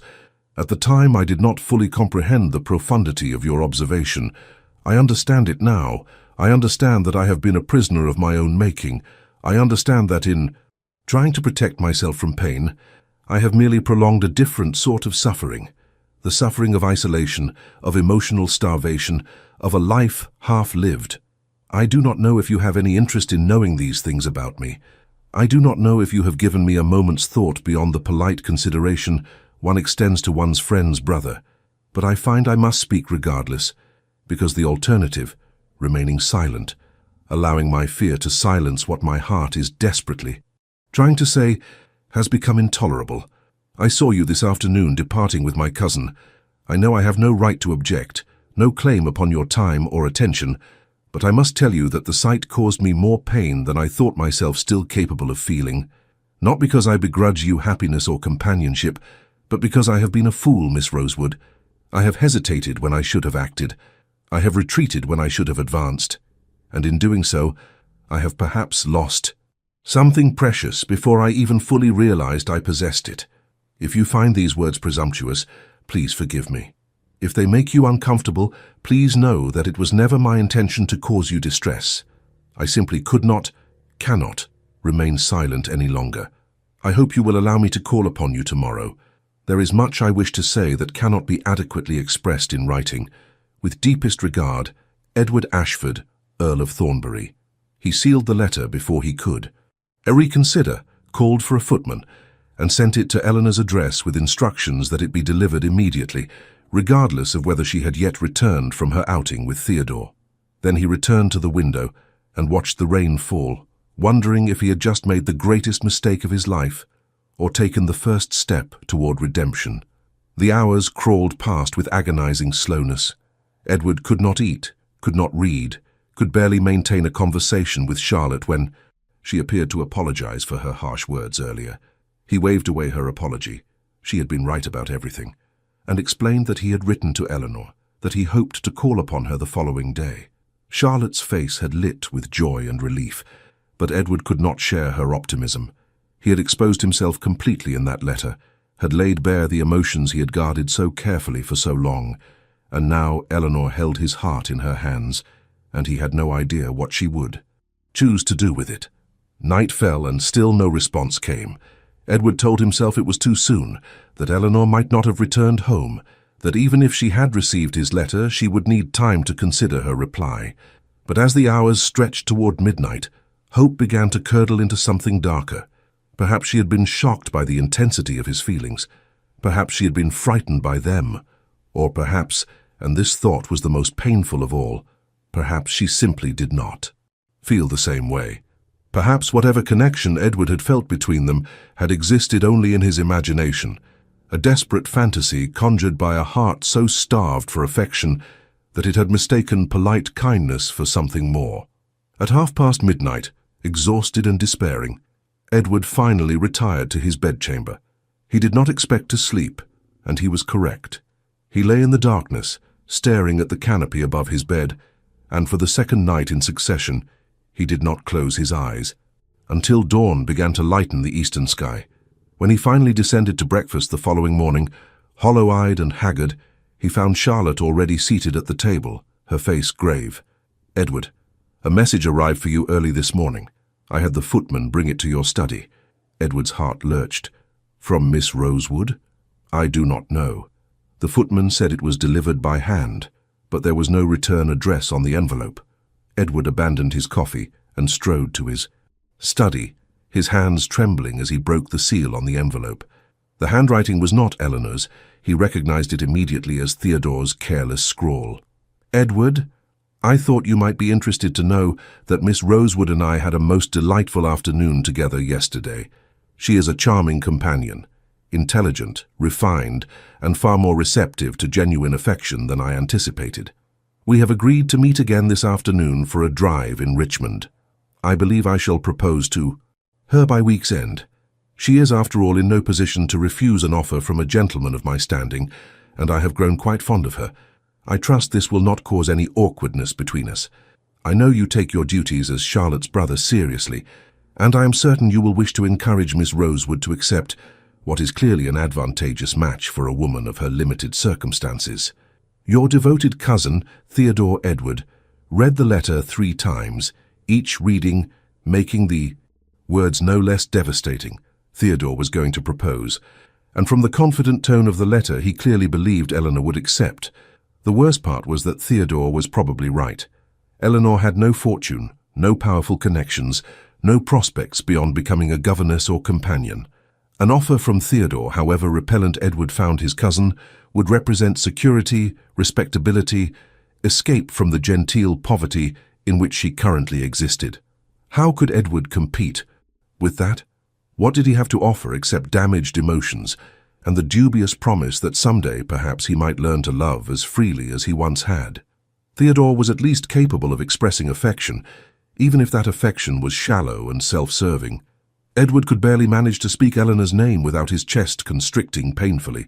He was still standing in his study, Theodore's letter clenched in his fist, when the butler appeared in the doorway. "My lord, Miss Rosewood is here. She is asking to see you. I have shown her to the morning room." Edward's heart stopped, then began beating again with painful intensity. She had come. Despite everything, she had come. He smoothed his waistcoat, ran a hand through his hair, and followed the butler down the corridor to the morning room. His palms were sweating, his mouth dry, and he felt more nervous than he had ever been in his entire life. Eleanor stood by the window, her back to the door. She wore a simple morning dress of pale green, and her hair was arranged simply without ornament. When she heard him enter, she turned, and Edward's breath caught in his throat. She had been crying. Her eyes were red-rimmed, her face pale, and there was a devastation in her expression that made Edward want to cross the room and pull her into his arms, Propriety be damned. Lord Thornbury, her voice was barely above a whisper, thank you for seeing me. Miss Rosewood, please sit down. May I offer you some tea? No. Thank you, I cannot stay long. I simply... She paused, her hands twisting together in a gesture Edward had come to recognize as a sign of distress. I received your letter last night, when I returned from my outing with Mr. Ashford. Edward waited, hardly daring to breathe. It was the most beautiful thing anyone has ever written to me, Eleanor continued, and a single tear slid down her cheek. And the most painful. Because you see, Lord Thornbury, I do not have the liberty to... She broke off, pressing her hand to her mouth, and Edward finally moved, crossing the distance between them in 3 strides. Eleanor, please, whatever it is, please tell me.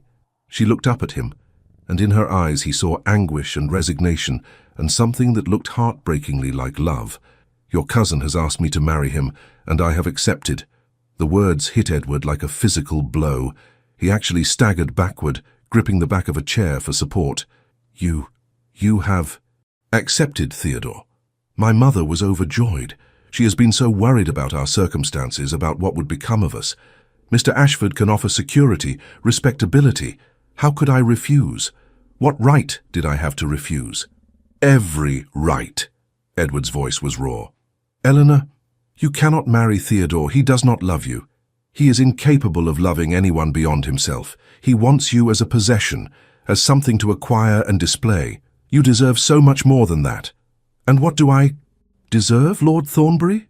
Her voice held an edge he had never heard before. A man who can barely bring himself to speak to me, who writes beautiful letters in the darkness but cannot say the words aloud, who hesitates and wavers and leaves me to navigate the world's dangers alone because he is too frightened to admit he might care. The accusation was so accurate, so completely justified, that Edward had no defense. You are right, he said quietly. You are absolutely right. I have been a coward. I have allowed my fear to dictate my actions, and in doing so I have failed you. But Eleanor, please, do not marry Theodore. Not because of your mother's wishes, not because of financial security. You said once that your father believed the human heart was remarkably resilient, capable of enduring great pain and still finding the courage to love. I did not believe that then, but I want to believe it now. I want to be brave enough to love you as you deserve to be loved. Eleanor was crying in earnest now, tears streaming down her face. It is too late, Lord Thornbury. I have given my word. The engagement will be announced tomorrow. Then break your word. Tell Theodore you were mistaken. Tell him what? That I have fallen in love with his cousin? That I spent yesterday afternoon thinking of you, wishing you were beside me instead of him? That I came home to find your letter and wept, because it was everything I wanted to hear, and yet meant nothing, because I have already committed myself to another? The confession hung between them, raw and honest and devastating. Edward felt as though the floor had opened beneath his feet. You love me. The words came out hoarse, disbelieving. Of course I love you, you impossible man. I have loved you since that first afternoon when you spoke to me of grief and isolation, and I saw my own heart reflected in yours. But love is not enough when one person is too afraid to claim it. Love is not enough when waiting for... Courage means sacrificing one's entire future. Edward moved without thinking, closing the distance between them, taking her hands in his. They were cold, trembling, and he held them as though they were the most precious things in the world. I am claiming it now. Eleanor, I love you. I am terrified and unpracticed, and I will undoubtedly make 1,000 mistakes, but I love you with everything I have, everything I am. Please, do not marry Theodore. Marry me instead. For one moment, one heartbeat, Edward saw hope flare in Eleanor's eyes. Then she gently pulled her hands from his grasp, and the hope died. I cannot, she whispered. My word is given, and unlike some, I do not break my promises, even when keeping them costs me everything I want. She moved toward the door, and Edward felt panic rising in his throat. Eleanor, please. Goodbye, Lord Thornbury. I hope you find happiness. Truly I do. You deserve it far more than you believe. And then she was gone, leaving Edward standing alone in the morning room, his heart shattered into pieces he had no idea how to repair. He had finally found the courage to love, to speak the words he had guarded for so long. But he had found it too late. 3 days passed in a grey blur of rain and misery. The engagement between Miss Eleanor Rosewood and Mr. Theodore Ashford was duly announced in the Times, and London society responded with mild interest and absolutely no surprise. A gentleman of modest means and good family allying himself with a young woman of breeding but limited fortune, it was the sort of practical arrangement that occurred daily among their class. No one knew that the engagement was a tragedy masquerading as a celebration. No one, except Edward, who could not eat, could not sleep, could barely force himself to attend to even the most basic responsibilities of his position. He moved through Ashford House like a ghost, pale and hollow-eyed, speaking only when absolutely necessary. Charlotte watched him with growing alarm, but even her attempts at comfort could not penetrate the fog of despair that had settled over him. He had finally allowed himself to feel, to hope, to love, and in doing so, he had discovered that his father had been right all along. Love did indeed have the power to destroy. It had destroyed Edward as thoroughly as it had destroyed the Duke 12 years before. Only Edward had to endure his destruction while still drawing breath, still performing his duties, still pretending to be the man he had been before Eleanor Rosewood had walked into his life and torn down every wall he had constructed. On the 4th morning after the announcement, Edward woke before dawn, with a decision crystallizing in his mind. He could not remain in London. He could not endure the prospect of seeing Eleanor at social gatherings, watching her marry Theodore, witnessing the slow extinguishing of the light in her eyes as she resigned herself to a life of comfortable misery. He would leave for Thornbury Park. The estate in Sussex had been neglected in recent months. There was more than enough business to justify an extended stay in the country. He would bury himself in work, in the endless details of running the family's ancestral seat, and perhaps eventually the pain would fade to something manageable, something he could carry without feeling as though he were being crushed beneath its weight. He informed Charlotte of his decision over a breakfast. Neither of them touched. "You are running away," his sister said bluntly. "Again. I am attending to estate business that has been too long delayed. You are fleeing because you cannot bear to watch Eleanor marry Theodore. Edward, please, there must be something we can do. She loves you, I know she does. If you would just speak to her again. She has made her choice, Charlotte. I must respect it. Her choice was made under duress. She believes she has no alternative, that security and duty must take precedence over happiness. But if you went to her, if you explained what? That I love her but was too much of a coward to say so until it was too late, that I allowed my fear to dictate my actions until she had no option but to accept another man's proposal? There is no explanation that redeems my behavior, Charlotte. There is only acceptance of the consequences." Charlotte's eyes filled with tears. "So you will simply abandon her? Leave her to marry a man who sees her as nothing, more than a pretty acquisition? What would you have me do?" Edward's control finally cracked, his voice rising with anguish. "She gave her word, Charlotte. She accepted his proposal, and she will not break that promise regardless of what she feels. I saw it in her eyes that morning in the drawing room. I heard it in her voice. Eleanor is not a woman who compromises her honor, even when honor demands the sacrifice of her happiness. Then you must compromise your honor instead. You must go to her and tell her that some promises are too destructive to keep, that some duties are less important than love. I cannot ask her to break her word for my sake. What kind of foundation would that be for a future together? She would always resent me, always wonder if she had made a terrible mistake, always feel the weight of that broken promise." Charlotte stood abruptly, her chair scraping against the floor. "You are impossible, both of you. Too honorable, too proud, too determined to suffer nobly rather than fight for what you want. Very well, Edward. Go to Thornbury Park, hide yourself away in the country. But know this, when Eleanor is finally married to Theodore, when she is miserable and trapped, and you have lost her forever, you will have no one to blame but yourself." She left the breakfast room in a rustle of skirts, and Edward remained seated, his head in his hands, knowing that every word his sister had spoken was true. By noon, his trunks were packed and loaded into the carriage.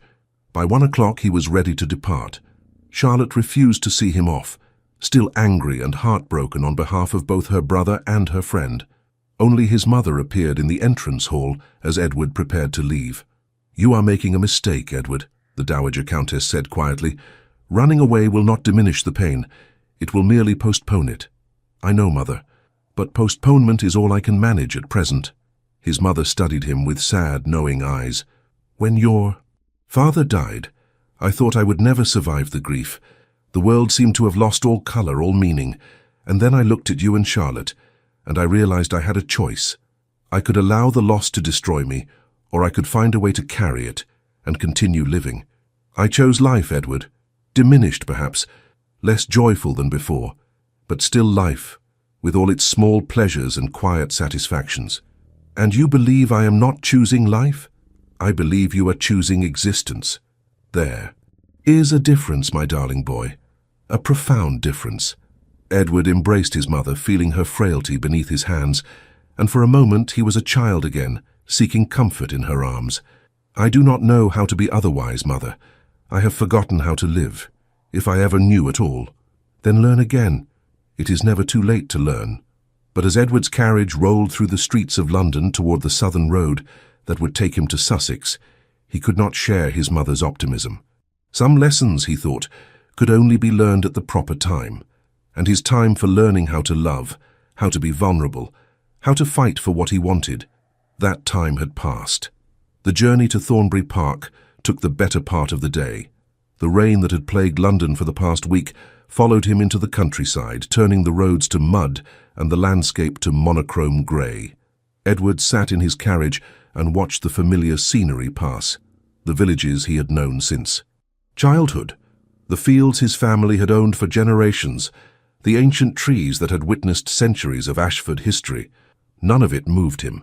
He felt as though he were viewing the world through a thick pane of glass, separated from life itself by some invisible but impenetrable barrier. Thornbury Park appeared as the afternoon faded into early evening. The house was a magnificent Elizabethan manor, all mullioned windows and twisted chimneys, set in extensive grounds that had been landscaped by Capability Brown. It was beautiful in the way ancient things are beautiful, dignified, enduring, utterly indifferent to human suffering. The household staff, alerted by an advance messenger, had prepared the master's chambers and several of the principal rooms. But even with fires blazing in every grate and lamps lit throughout the corridors, Thornbury Park felt cold and empty. Or perhaps it was merely that Edward himself felt cold and empty, and he was projecting his internal desolation onto his surroundings. That first night, he dined alone in the great dining room, a solitary figure at one end of a table that could comfortably seat 20. The food was excellent, his cook had outdone herself, but Edward tasted nothing, forcing down each bite purely because Charlotte would have scolded him if she knew he was neglecting his health. After dinner, he retreated to the library, a magnificent room with floor-to-ceiling shelves containing centuries of accumulated books. His father had loved this room. Edward had found him here on countless occasions, reading by the fire, completely absorbed in whatever volume had captured his attention. After his mother's death, the Duke had come here to grieve, sitting for hours in his favorite chair, staring into the flames, slowly fading from the world. Edward poured himself a brandy and settled into that same chair, and for the first time he truly understood his father's actions. When you had known love, real, profound, soul-deep love, and then lost it, the world became a wasteland. Food had no taste, music had no beauty, the sunrise brought no joy. You went through the motions of living because obligation demanded it, because others depended upon you. But inside, where it mattered, you were already dead. He sat there until the fire burned low and the brandy bottle was half empty, and when he finally climbed the stairs to his bedchamber, he felt more exhausted than he had ever been in his life. The days that followed established a grim routine. Edward rose at dawn, attended to estate business with mechanical efficiency, rode out across his lands regardless of weather, returned to dine alone, and retreated to the library to drink until sleep finally claimed him. He spoke to his staff only when necessary. He read his correspondence but delayed responding to everything except the most urgent matters. And he did not think about Eleanor, or rather, he thought of nothing else, but he disciplined himself, not to dwell on specific memories, specific moments. He could not afford to remember the way she had looked playing the pianoforte, transported by the music. He could not afford to recall her voice when she spoke of loneliness and architecture and the courage required to tear down walls. And he most certainly could not afford to think of that morning in the drawing room when she had said she loved him, when everything he wanted had been within reach, and yet impossibly beyond his grasp. A week passed, then another. Charlotte wrote daily, long passionate letters alternately scolding him for his cowardice and providing unwanted updates on Eleanor's situation. The wedding was set for 6 weeks hence. Eleanor appeared calm and resigned, attending social functions with Theodore, saying all the appropriate things, playing the role of happy bride-to-be with admirable composure. Only Charlotte knew the truth. Only Charlotte saw the sadness Eleanor could not quite hide, the way she flinched whenever Theodore touched her, the hollow quality in her voice when she spoke of the future. Edward read these letters with a kind of masochistic fascination, hating every word and yet unable to stop himself from absorbing every detail. He told himself he had no right to be hurt, no right to suffer. This was the consequence of his actions, or rather, his failure to act. He deserved every moment of this pain.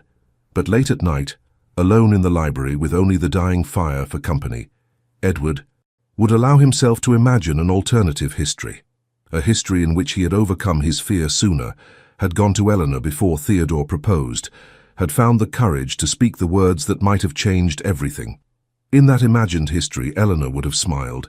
She would have taken his hands in hers, looked into his eyes and said, "Yes, yes, I will marry you. Yes, I love you. Yes, we will learn together how to tear down walls and rebuild hearts and be brave enough for love." But that was fantasy. Reality was the empty house, the endless rain, the letter from Charlotte that arrived on the 14th day of Edward's exile. "Edward, I can no longer remain silent. Your continued absence is unforgivable, but Eleanor's suffering is worse. She came to visit me yesterday, and Edward, she looks ill. She has lost weight, lost color, lost the spark that made her so remarkable. When I tried to discuss the wedding, she changed the subject. When I mentioned you, foolishly, I admit." Her eyes filled with tears that she refused to let fall. "I asked her directly if she truly wanted to marry Theodore. She said that want had nothing to do with it, that she had made a commitment and would honor it regardless of her personal feelings. But Edward, she also said something that I cannot stop thinking about. She said, 'I thought I had finally found a safe place to stand. I thought I had found someone who understood what it meant to be imprisoned by one's own architecture. But I was wrong. And so I will marry Mr. Ashford, and I will make the best of it because that is what one does when the alternative is unbearable. Edward, she was talking about you. She thought she had found in you a kindred spirit, someone who understood her fears and loneliness. But when you failed to fight for her, when you allowed her to accept Theodore's proposal without any real opposition, you confirmed her worst fear, that she is alone, that no one truly sees her or values her enough to inconvenience themselves on her behalf. You can still fix this. The wedding is 4 weeks away. That is time enough to act, if you can find the courage." Your sister, Charlotte Edward, read the letter 3 times, his hands shaking, Charlotte's words cutting deeper with each reading. A safe place to stand. Was that what Eleanor had seen in him? The possibility of refuge, of understanding, of mutual recognition between two people who had learned to survive by building walls, and he had betrayed. That possibility. He had proven himself unreliable, weak, exactly what she feared, another person who would ultimately leave her alone in her suffering. Edward stood abruptly, the sudden movement making his head spin. He had been drinking too much these past weeks, he knew that. He moved to the library window and stared out at the rain-soaked grounds of Thornbury Park. The gardens his mother had once tended with such care were overgrown now, neglected in the years since her death. The fountains were dry. The paths were choked with weeds. Everything was slowly returning to wilderness, nature reclaiming what had once been cultivated with love. Like his heart, Edward thought bleakly. Like everything he had allowed to die through sheer negligence and fear. But unlike a garden, hearts could not be so easily restored. You could not simply trim away the overgrowth and expect beauty to bloom again. Some damage was too profound, some neglect too prolonged. And yet Charlotte believed. There was still time. 4 weeks. 4 weeks until Eleanor would stand in a church and promise to love, honor, and obey a man she did not love, could never love. 4 weeks until she locked herself into a prison far worse than the one she had escaped when her father died. 4 weeks to find the courage Edward had failed to summon when it mattered most. He returned to his desk and pulled out a fresh sheet of writing paper. Then he sat for a long time, staring at the blank page, trying to find words adequate to the moment. But no words came. How did one apologize for such colossal failure? How did one ask for forgiveness when the offense was so profound? In the end, he wrote simply, "Eleanor, I am coming home." He sealed the letter, summoned a footman and sent it to London with instructions to deliver it directly into Miss Rosewood's hands. Then he called for his steward and began making arrangements to close the house and return to London immediately. If there was still time, and it was a very large if, then Edward would not waste another moment in cowardice and self-pity. He would return to London, he would find Eleanor, and he would fight for her with every weapon at his disposal, including the one he had withheld for far too long. The absolute, unvarnished truth of his heart.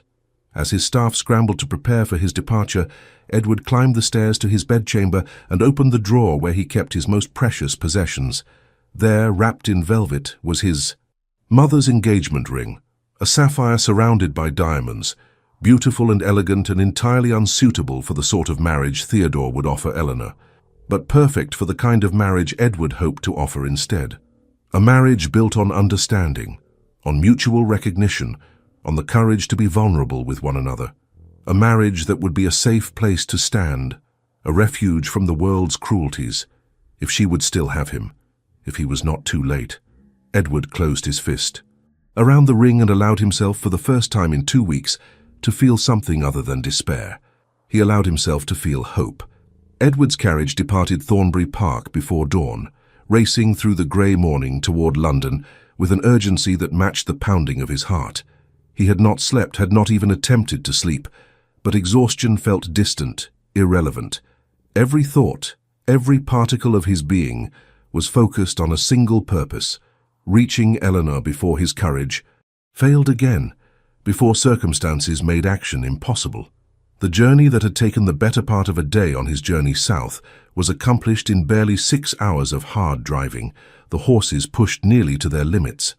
Edward sat rigid in his seat, turning his mother's ring over and over in his palm, a talisman against the fear that threatened to overwhelm him with every passing mile. What if she refused to see him? What if the letter he had sent had only angered her, convinced her that his attention was unreliable, coming and going according to his own convenience? What if Theodore had somehow discovered Edward's feelings and was even now working to ensure that Edward would have no opportunity to speak with Eleanor alone? The questions circled endlessly through Edward's mind, but beneath them ran a deeper current of determination. He had wasted too much time in fear and hesitation. Whatever Eleanor's response, whatever the outcome, he would speak. He would tell her everything. His terror of love, his father's destruction, the walls he had built and why he had built them. And he would tell her that she had been brave enough to tear those walls down, that she had shown him what it meant to truly live rather than merely exist.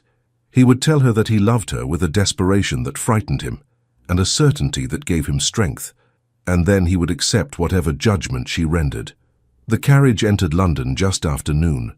The streets crowded. With the usual chaos of the city, Edward had intended to go directly to Eleanor's lodgings in Bloomsbury, but as they approached Mayfair, he found himself giving his driver a different address: Theodore's rooms on Half Moon Street. Some conversations could not be delayed. Theodore was at home, his manservant informed Edward, with obvious surprise at the Earl's unexpected and dishevelled appearance. Edward brushed past the man without ceremony, taking the stairs 2 at a time to Theodore's private sitting room. His cousin was lounging on a sofa, reading a newspaper and sipping what appeared to be his 3rd or 4th glass of brandy, despite the early hour. When Edward burst through the door, Theodore looked up with an expression of mild surprise that quickly shifted to calculation. "Edward? What an unexpected pleasure. I thought you had buried yourself in the country.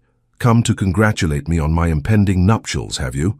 Edward closed the door with deliberate care, then turned to face his cousin. We need to speak about Miss Rosewood.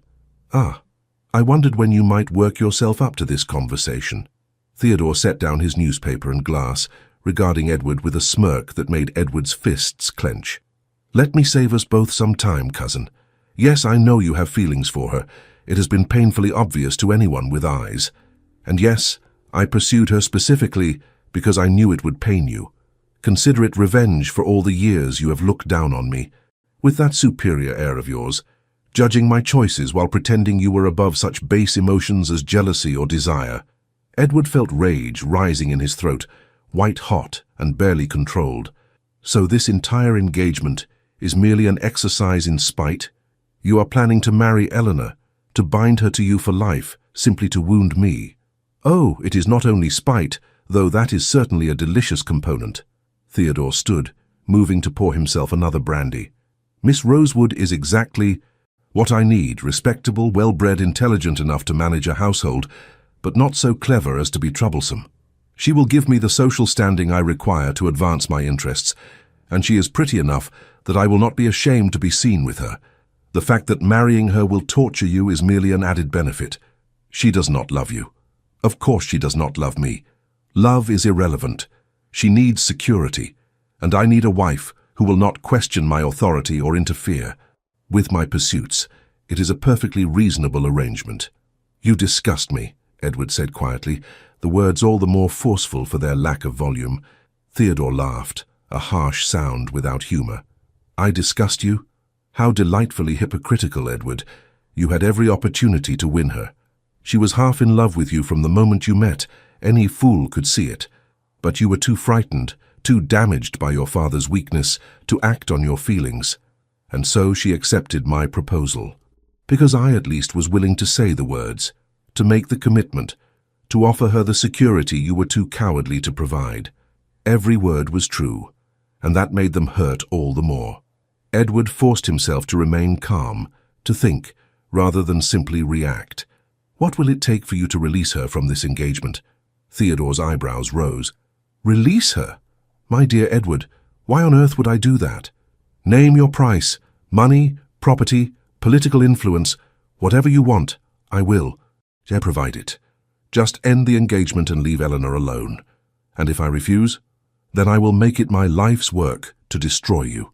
Edward's voice was cold now, utterly controlled. I will call in every favor owed to me, use every connection my family possesses, to ensure that you are ruined, financially, socially, completely. You will find yourself unwelcome in every house in London, unable to secure credit from any institution, shunned by everyone who matters. I will make you a pariah, Theodore, and I will do it so thoroughly that even exile to the continent will not save you. For the first time, genuine alarm flickered across Theodore's face. He had underestimated Edward's determination, his willingness to use the considerable power that came with being the Earl of Thornbury. You are bluffing. Am I? Shall we test it? Shall we see whether the Earl of Thornbury has more influence than a distant cousin with a modest inheritance and a reputation for gaming debts? Theodore was silent for a long moment, his expression shifting from alarm to calculation to resignation. Very well, he said finally, I will end the engagement, but I want £20,000, Edward. That is my price for your happiness. £20,000, paid immediately, and I will tell Miss Rosewood that I have reconsidered the match. It was an outrageous sum, nearly a quarter of Edward's annual income. Theodore was essentially demanding payment for his spite, compensation for the loss of both a wife and the satisfaction of torturing his cousin. Edward should have negotiated. He should have pointed out that he could achieve the same result through the threat he had just made, without paying anything at all. But every moment spent bargaining with Theodore was a moment not spent with Eleanor, and Edward found he was willing to pay any price to expedite this sordid business. Done. My solicitors will transfer the funds today. In return, you will go to Miss Rosewood immediately and, end the engagement. You will tell her that you have realized you are not suited for matrimony, that you were mistaken in your offer. You will take full responsibility and ensure that no hint of scandal attaches to her name. How chivalrous of you. Theodore's tone was mocking, but he extended his hand. Agreed. Though I do hope you appreciate the irony, Edward. You are paying me a fortune to do what you should have done weeks ago. Ensure that Miss Rosewood remains free to accept a better offer." Edward ignored the extended hand and left without another word, his heart pounding with a mixture of disgust and relief. £20,000 was nothing compared to Eleanor's happiness. If buying off Theodore was what it required to give her a choice, to free her from an obligation she should never have felt compelled to accept, then the money was well spent. But even as he climbed back into his carriage and gave his driver Eleanor's address in Bloomsbury, Edward knew that convincing Theodore to end the engagement was only the first obstacle.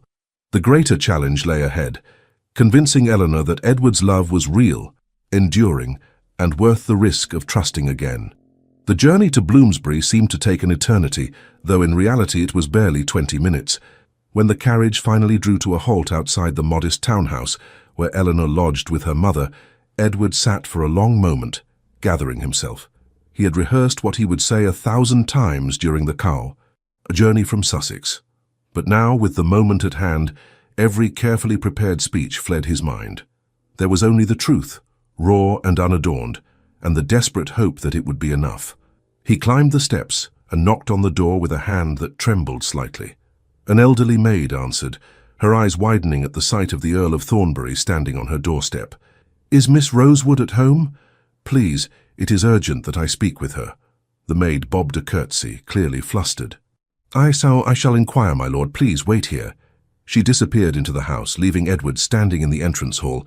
The interior was clean but shabby, the furniture well-maintained but clearly aged, the paintings on the walls originals, but by no one of particular note. It was the home of a family that had once possessed means but had fallen on difficult times, and Edward felt a stab of anger at the circumstances that had forced Eleanor into accepting Theodore's proposal. If Edward had acted sooner, if he had been braver, she never would have felt such desperation. The maid returned, accompanied by an older woman Edward recognized as Eleanor's mother. Mrs. Rosewood was a handsome woman in her 50s, with the same dark hair and intelligent eyes as her daughter, but she looked worn, tired, and there was a wariness in her expression as she regarded Edward. "Lord Thornbury, this is an unexpected honor.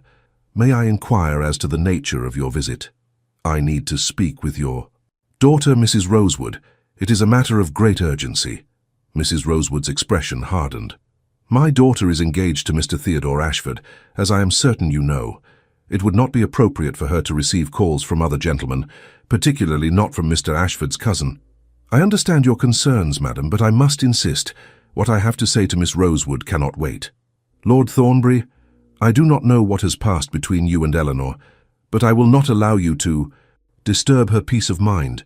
She has finally found security, a future, and I will not permit—" "Mother," Eleanor's voice came from the top of the stairs, quiet but firm. "Please, I will speak with Lord Thornbury." Edward looked up and felt his breath catch. Eleanor stood on the landing, dressed in a simple day dress of grey muslin, her hair arranged loosely, and she looked exactly as Charlotte had described, thinner, paler, with a sadness in her eyes that made Edward's chest constrict painfully. But she had agreed to see him. That had to mean something. Mrs. Rosewood looked between her daughter and Edward, clearly torn between propriety and maternal concern. Finally, she sighed. "Very well, but I insist that the door remain open, and I will be just in the next room." "Thank you, Mother." Eleanor descended the stairs slowly, and Edward watched every step, memorizing the way she moved, the way the afternoon light from the window touched her hair. When she reached the bottom, she gestured toward a small sitting room to the left of the entrance hall. They entered, and as promised, Mrs. Rosewood left the door ajar and stationed herself in the adjacent room, clearly within earshot. It was hardly ideal for the conversation Edward needed to have, but he would make do. He had come too far to be deterred by lack of privacy. Eleanor moved to the window, her back to him, her hands clasped tightly together. For a long moment, neither of them spoke. Then Eleanor's voice came, barely above a whisper.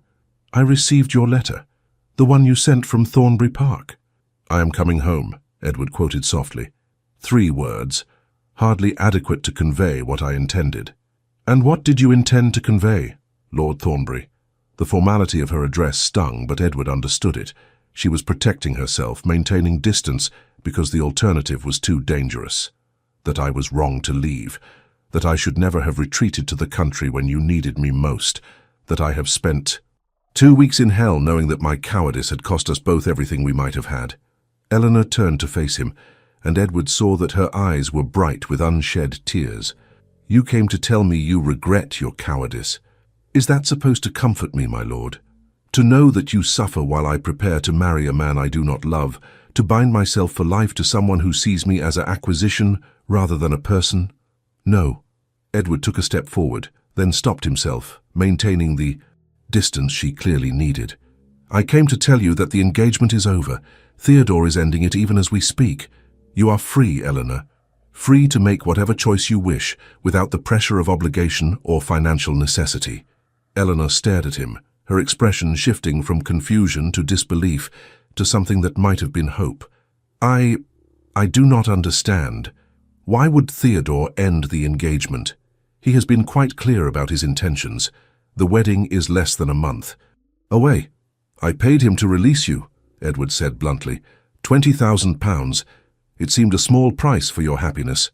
The words hung between them, and Edward saw Eleanor's face cycle through a series of emotions: shock, anger, and finally, a kind of weary resignation.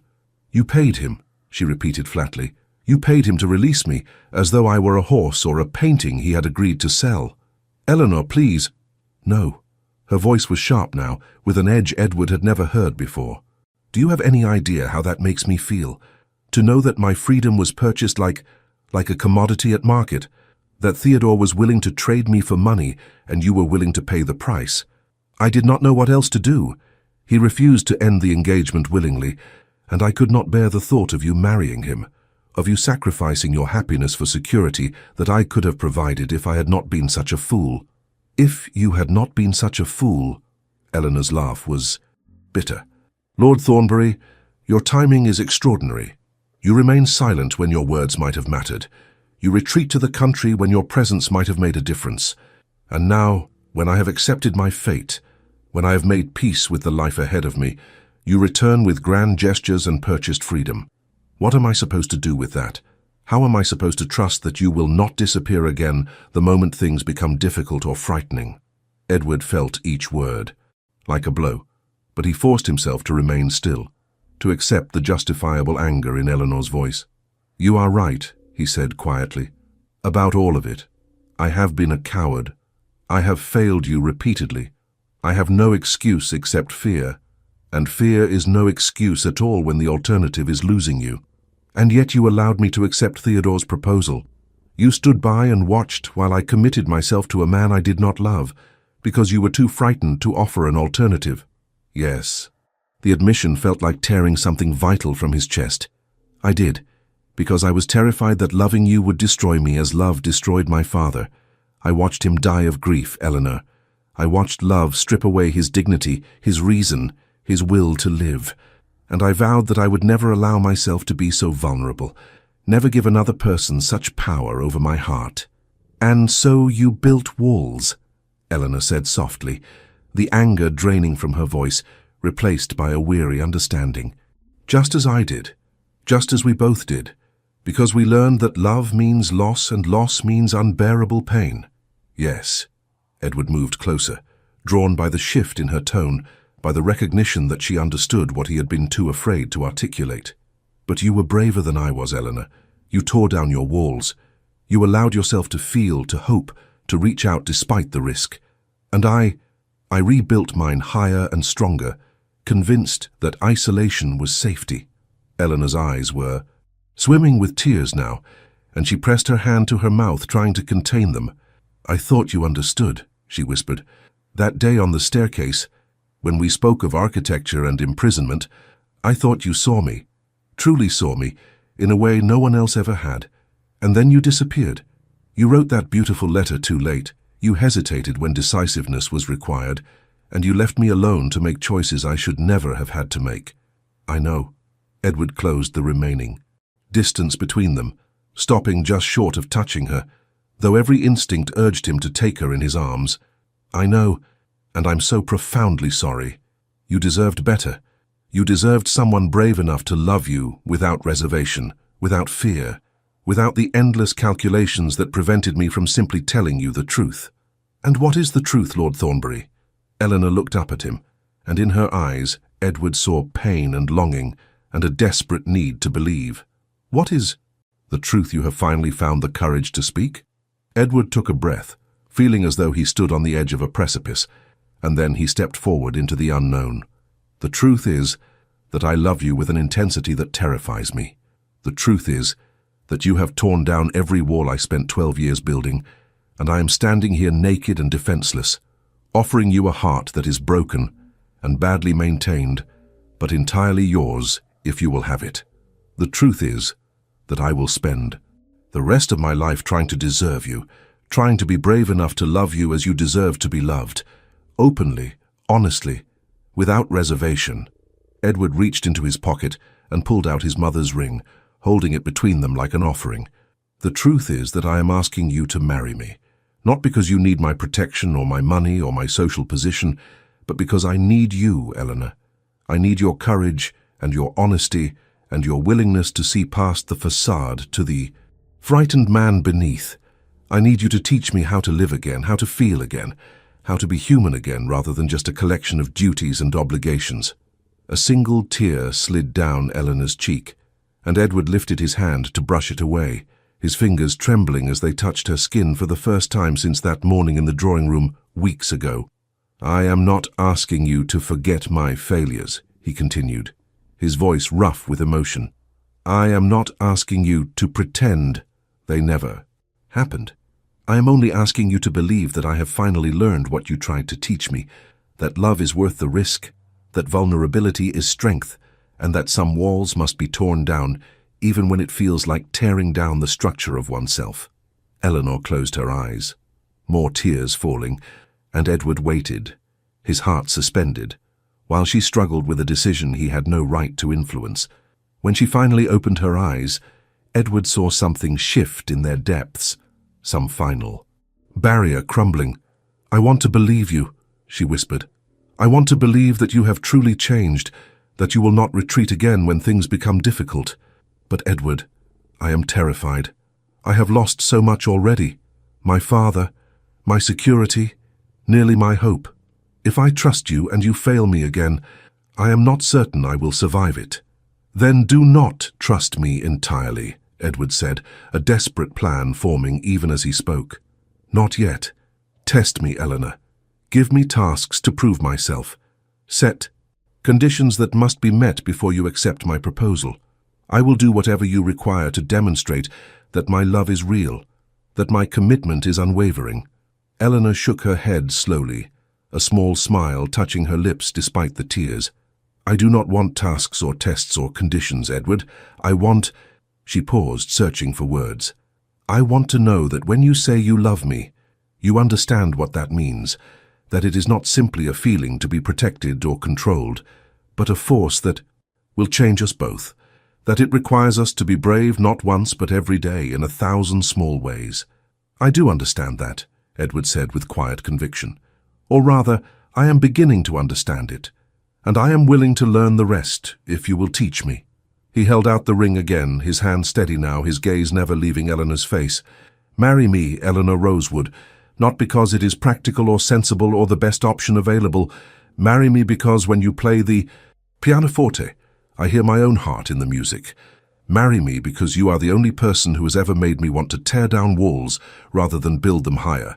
Marry me because I love you with everything I am and everything I hope to become." For a long, suspended moment, Eleanor simply looked at him, and Edward saw the war being waged in her expression.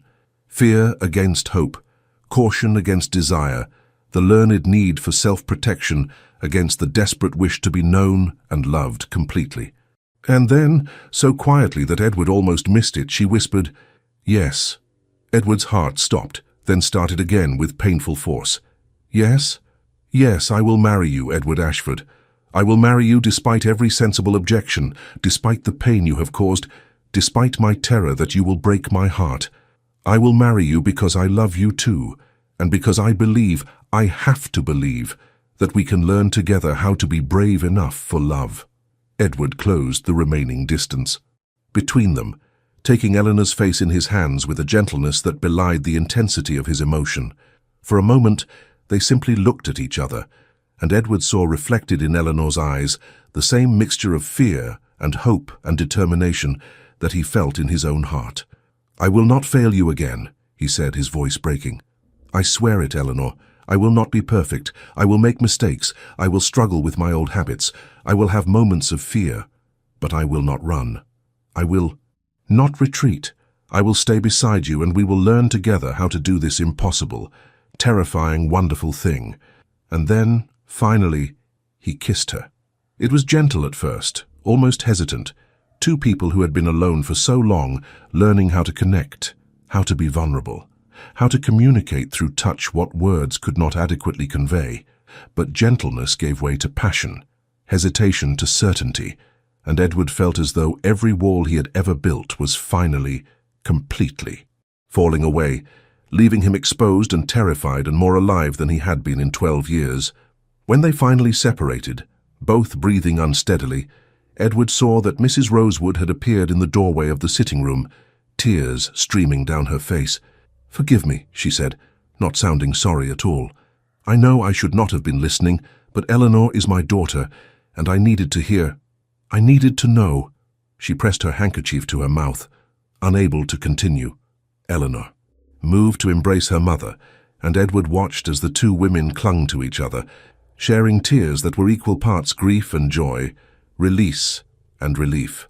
"I am sorry, Mother," Eleanor murmured. "I know you wanted security for me, and Lord Thornbury's proposal is hardly conventional."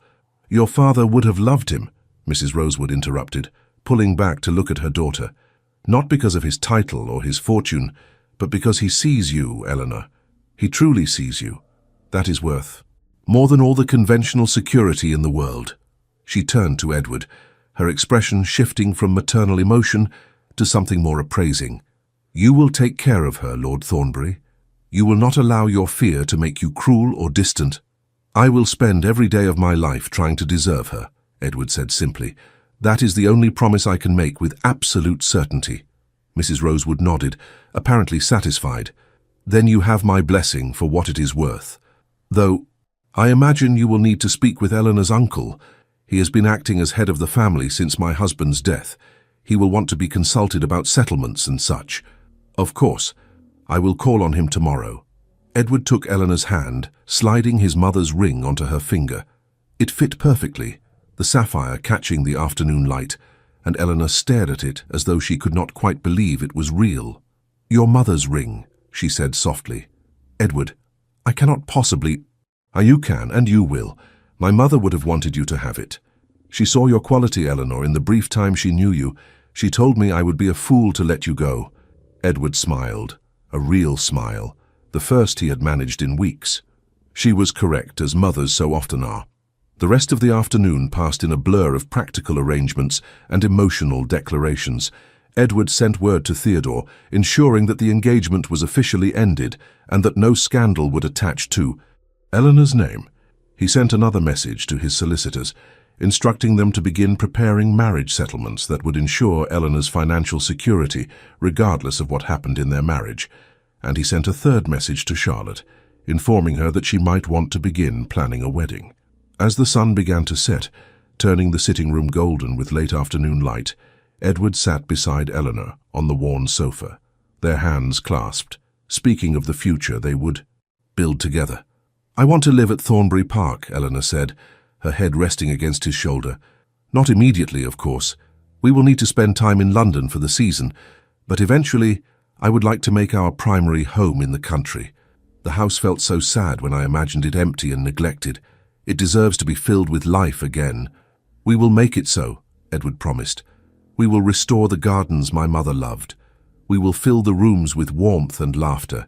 We will make it a home rather than just a monument to the past.